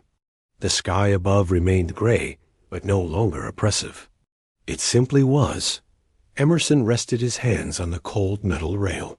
For the first time in many years, there was nothing left to guard. Beside him stood a woman who had not left. The water moved on. Thank you for the place. The street beside the railway station was still wet from the night rain. Water gathered in the cracks of the pavement and reflected the pale morning light. A narrow restaurant stood on the corner, its windows fogged from the warmth inside. The metal chairs on the terrace looked as if they had spent the night thinking about the cold. Inside, the coffee machine breathed slowly, releasing short bursts of steam. Claire wiped the tables with a cloth that was wetter than necessary. Each movement left thin, shining traces on the wood. Outside, people passed toward the station, their long shadows stretching across the pavement like quiet companions. The man arrived at the same hour he always did. He paused for a moment by the door, as if measuring the room before entering. Then he walked to the table by the window. It was the same table every morning. From there he could see the street, the station entrance, and the slow parade of people who were already leaving somewhere. "Like coffee?" he said. "And the croissant?" Claire asked. He nodded. He ate slowly, not because the croissant deserved such attention. It was dry and tasted faintly of yesterday. But time had to be stretched somehow, like an old coat that still needed to last another winter. Through the window, he watched travelers move toward the platforms. Suitcases rolled over the pavement with a hollow sound. A woman adjusted a red scarf around her neck. A student hurried past while reading something on his phone. Everyone carried the quiet urgency of departure. The man stirred his coffee for a long time. There was no sugar in it. Still, the spoon circled the cup patiently, as if motion alone could keep the morning from ending too soon. Outside, the shadows on the wet pavement grew longer, then slowly faded as the light changed. Morning returned the way it always did, quietly, without explanation. The pavement outside the restaurant was wet again, though it had not rained that night. Someone had washed the street before dawn. The water carried small leaves toward the gutter. The man came at the same hour. Claire noticed that before she saw him. The door opened with the same restrained movement, as if it disliked sudden gestures. He crossed the room and took the chair by the window. The chair made a small metallic sound when he sat down. It sounded familiar. "Black coffee," she said, placing the cup in front of him. He nodded. The croissant followed. For a while they said nothing. The restaurant filled slowly with morning noise. Plates touched the counter. The coffee machine released its tired breath. Outside, the first trains arrived and released their passengers onto the street. The man watched them. Tourists stepped carefully over puddles with their rolling suitcases. Workers walked faster, carrying paper cups and impatience. A group of students laughed too loudly for the early hour. They disappeared toward the station doors. He opened a small notebook. It was worn at the corners, the paper slightly bent from being carried in a coat pocket for too long. He wrote a few words. Nothing more. Suitcase, red scarf, rain. After writing, he closed the notebook again and returned it to his pocket as if it contained something fragile. Claire wiped the nearby tables and observed him the way one observes weather, quietly, without wanting to interfere with it. "You live nearby?" she asked one morning. The question seemed to reach him slowly. He looked at the street for a moment, then nodded. It was not true. But the lie was small and harmless, like leaving a light on in an empty room. The trains arrived one after another. They did not stay long. The doors opened, people stepped out, others climbed in, and the metal bodies moved away again with a heavy, patient rhythm. From the window, the station looked like a tide that never stopped returning. The man watched the faces. Not for long. Just enough to notice something before it disappeared. A tired worker rubbing his eyes. A young couple arguing quietly beside a suitcase. A woman standing still for a moment before joining the flow toward the platform. Sometimes he opened the small notebook again. He never wrote sentences. Only fragments. Blue umbrella. Man with a broken handle on his bag. Child holding 2 tickets. The words looked lonely on the page, but he left them there as if they might someday recognize each other. Claire began to notice the pattern. He always wrote after watching someone leave, never after someone arrived. She found that curious, though she could not explain why. Perhaps departure carried a different kind of weight. "Are you a writer?" she asked one morning while placing the cup on the table. He looked at the notebook as if seeing it for the first time. "No," he said. It sounded certain enough that she did not ask again. Outside, a train slowly pulled out of the station. The steel wheels shrieked briefly against the rails. The sound hung in the air longer than necessary. The man waited until the last carriage disappeared before touching his coffee. By then it was already cooling, but he drank it anyway. That morning the restaurant was quieter than usual. The rain had returned during the night and the street looked darker through the window. Water moved slowly along the edges of the pavement. A few early travelers crossed the street toward the station, holding their coats closed against the cold. The man sat at the table by the window as always. His coffee stood untouched for a moment. Steam rose from the cup and faded into the pale air of the room. Claire was wiping the counter when the door opened again. 2 police officers stepped inside. They carried the damp smell of the street with them. One of them glanced around the room, out of habit more than curiosity. The other removed his cap and shook the rain from it. They were not looking for anyone. Still, the man's hand stopped halfway to the cup. The spoon remained inside the coffee. It touched the porcelain with a small, dry sound as his fingers tightened around the handle. Claire noticed it immediately. The officers spoke briefly with the owner near the counter. Something about routine checks in the district. Their voices were low and uninterested. After less than a minute they left again, the door closing softly behind them. Outside, their silhouettes moved away toward the corner. Inside, the restaurant returned to its ordinary sounds. Cups touching saucers, the tired breathing of the coffee machine, someone coughing near the back. But the man did not drink his coffee.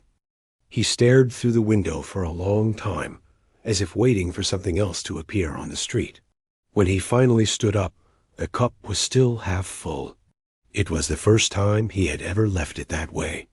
After that morning, something small changed in the restaurant. Nothing visible at first.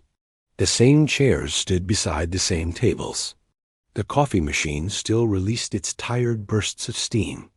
Outside, the trains arrived and departed with the same patient rhythm.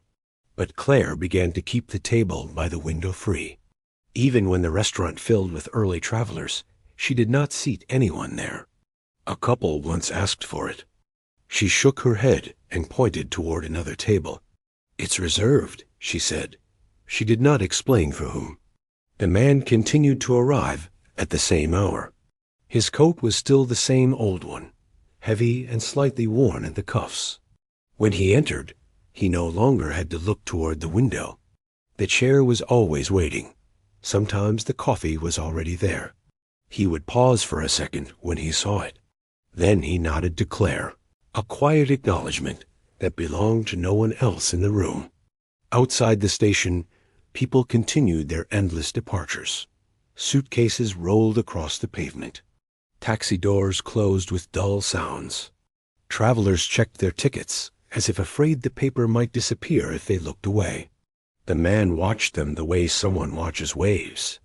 Not with hope, just with patience. One evening the restaurant was almost empty. The trains had slowed for the night, and the street outside was darker than usual. Claire stood near his table for a moment longer than necessary. "You're waiting for someone?" she asked. He did not answer immediately. His eyes followed a late traveler crossing the street toward the station entrance. The man carried a small suitcase and walked quickly, as if time had begun to run out. "Maybe," he said. It was the longest answer he had ever given her. Claire nodded, though she was not sure what it meant. Outside, the station lights flickered on, casting long shadows across the wet pavement. The next morning, the chair by the window remained empty.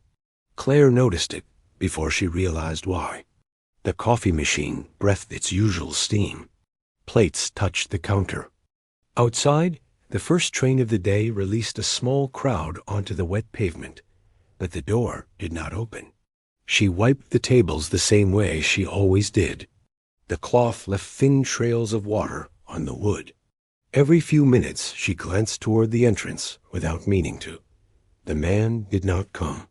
The cup she had prepared stood untouched on the tray for a while, before she finally poured it back into the sink.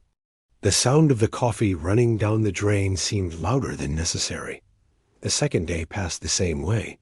Travelers filled the restaurant for a short time, and then disappeared toward the station.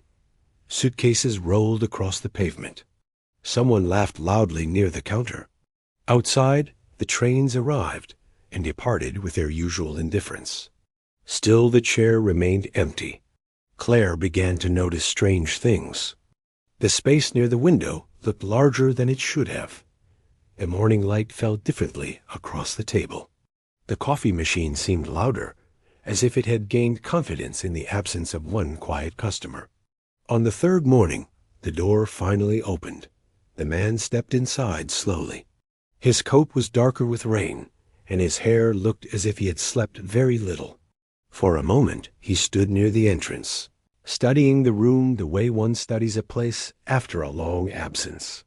Then he walked to the window. Claire placed the coffee on the table without asking. He nodded, but did not speak.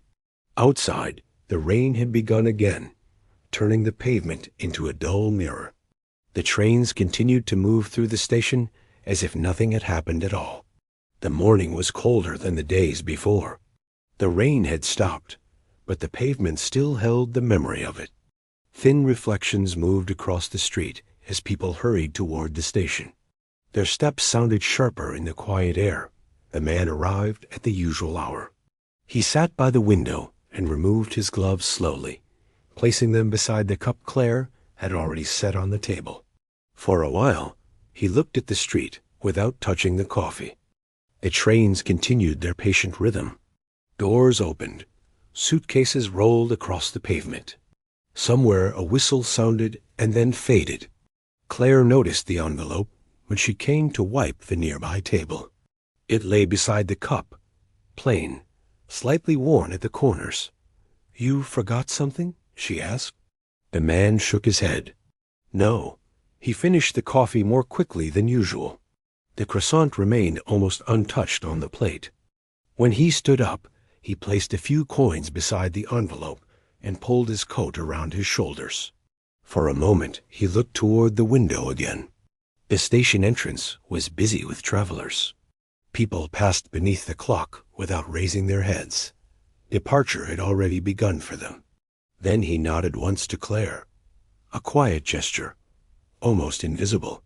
He stepped outside and crossed the street toward the station, without a suitcase, without turning back.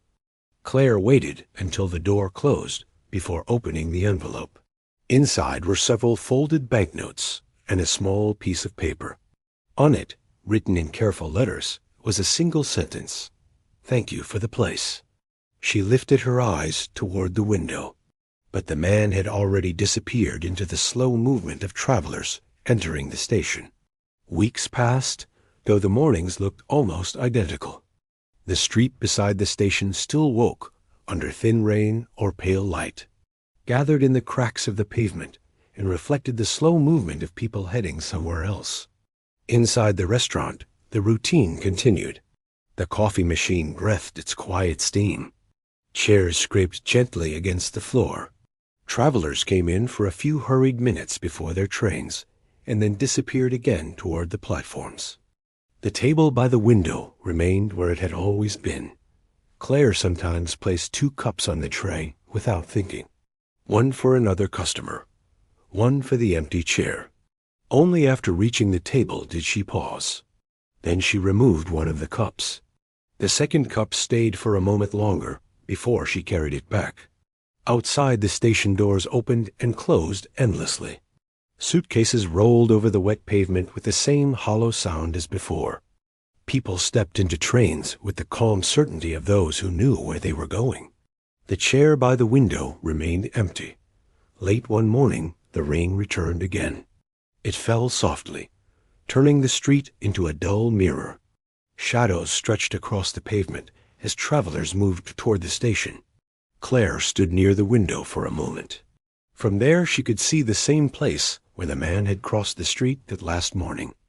The pavement looked exactly the same now, as if nothing had ever happened there. Behind her, a cup of coffee cooled slowly on the table. No one came to drink it. Thin walls. The room smells of cheap disinfectant and old dust that never quite leaves the carpet. Alina sits on the edge of the bed, and the Springs answer her with a tired complaint. Outside the window, the Nebraska plain stretches into a gray that has no intention of becoming anything else. The neon sign vacancy blinks in a nervous pink rhythm, every few seconds washing her hands in borrowed light. They look like someone else's hands in that glow, thinner, almost transparent. On the table stands a plastic cup of water. A pale ring forms near the surface, where the roadside fries surrendered their salt. The water here is hard. It leaves white scars on glass and teeth. Everything in the room seems temporary. The thin curtains, the motel Bible, the humming refrigerator that struggles to sound alive. Only the grayness feels permanent. It settles on the wallpaper, damp and peeling at the corners, as if the building itself has grown tired of expecting guests to stay. A dull thud comes through the wall, perhaps a shoe thrown against plaster. Then a man's voice, low and vibrating, like an engine idling in winter. A woman answers, her words breaking at the edges. Elena does not move closer. She simply stops breathing for a moment. This is her evening ritual. She does not care what they are saying. She listens for the weight of it, the rise, the crack, the pause before another blow of sound. She lights a cigarette, but forgets to smoke it.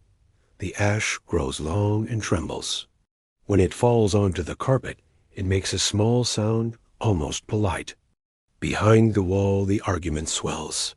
As long as they are fighting, she is not alone in this stretch of land where trucks pass, but never look down. Their pain presses against the thin wall, like proof of gravity. It reminds her that something in this world still resists. Glass shatters. A short silence follows, sharp as a held breath. Elena feels an impulse to knock, to ask if everything is all right, but her hands remain folded in her lap. She understands the truth without drama. Their suffering has become her borrowed heartbeat. She no longer has the strength to carry her own story, so she feeds on the echoes of someone else's. Once there had been a kitchen clock ticking in a house that no longer exists. Now that ticking has moved next door, disguised as raised voices and breaking things. The argument continues as if it has nowhere else to go. The man's voice lowers, grows almost reasonable, which is worse than shouting. The woman answers with something that sounds like laughter, but it is thin and frayed at the edges. Elena leans back against the wall, feeling its cold through her jacket. The plaster is rough, unfinished. It reminds her that even buildings are assembled in haste along highways. She closes her eyes and begins to count the pauses between their sentences. 3 seconds, 5, 8. In those small gaps she imagines reconciliation, apology, a suitcase being zipped. But the next wave of words always comes, heavier than before. She does not picture their faces. Faces would make them real, and real people can leave. She prefers them as sound disembodied, dependable. A truck roars past outside, shaking the window in its frame. For a moment, the voices behind the wall dissolve into the mechanical thunder. When the truck is gone, the room seems larger and emptier, as if something essential has been carried west. Elena looks at her bag on the chair. It is half open, clothes folded without care. She has learned to pack in silence, to fold without memory. There is another crash, softer this time. A drawer, perhaps. The woman's voice drops into a whisper Elena cannot decipher. She presses her ear closer to the wall. The paint smells faintly of mildew. She tells herself she is listening out of concern, but the truth stands beside her like a witness. She is afraid of the quiet that will follow. The quiet would belong entirely to her.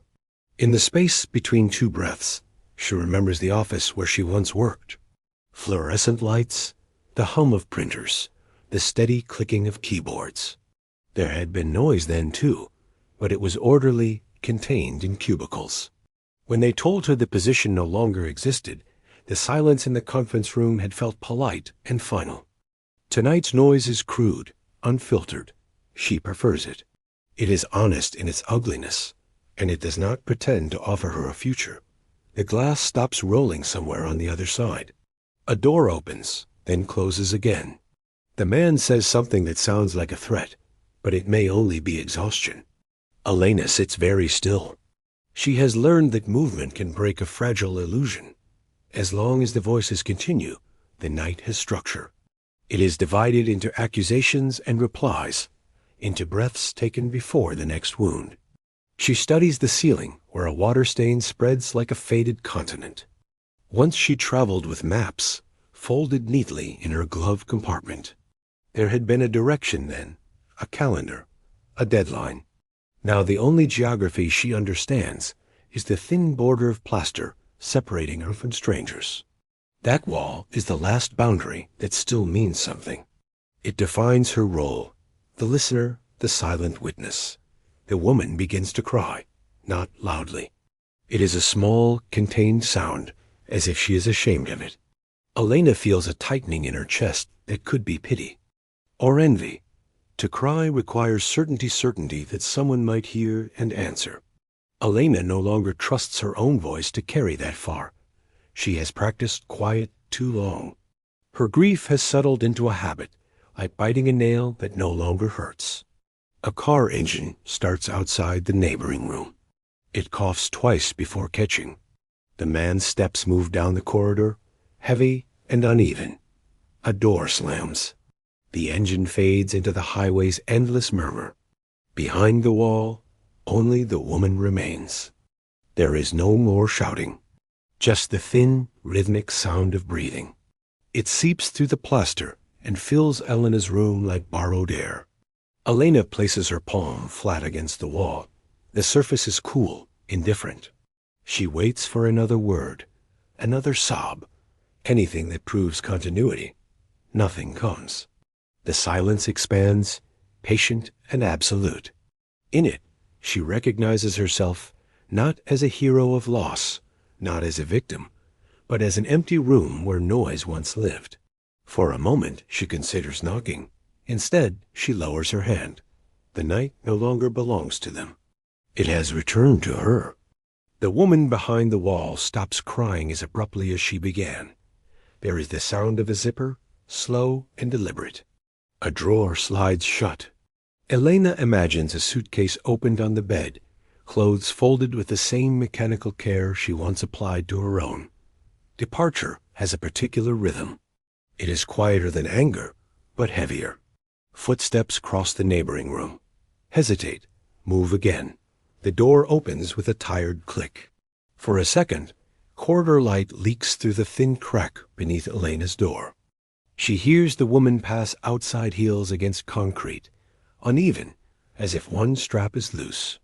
Then another door slams somewhere down the row. An engine turns over. Not the same one as before. This one is smaller, uncertain.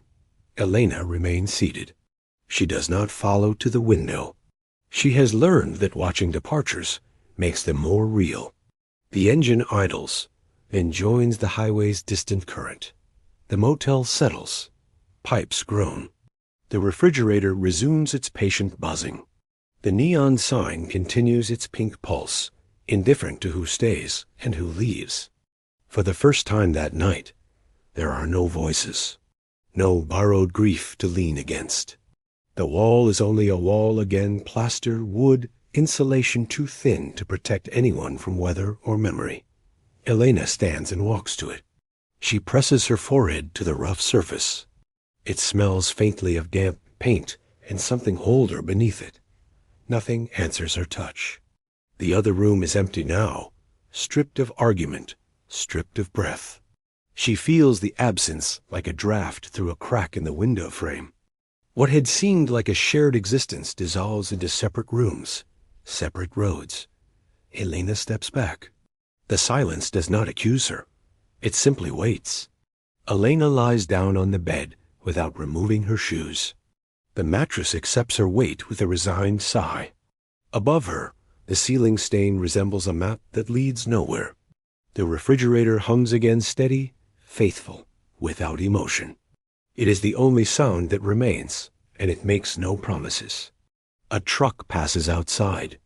Its headlights sweep across the room in a brief white arc, touching the cracked mirror, the plastic cup, her abandoned cigarette in the ashtray. For a moment, the light reaches her face. Then it moves on, carrying its cargo west. The darkness closes again, seamless and complete. She does not think about tomorrow. Tomorrow is another stretch of road, another vacancy sign, flickering against a sky that refuses color. She will pack her bag the same way. She will drive until the fuel gauge forces a decision. In another town, another thin wall will wait. Someone else's life will unfold in muffled fragments, and she will sit quietly, gathering its weight. This is not hope. It is routine. A method of surviving the vastness between exits.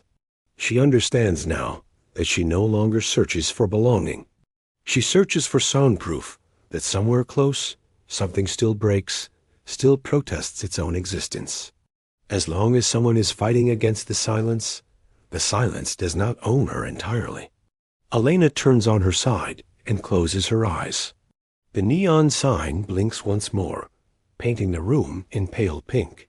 She counts the seconds between each pulse until numbers lose their shape. There is no revelation, no change in direction. Only another night endured inside metal walls and borrowed noise. And for now, that is enough.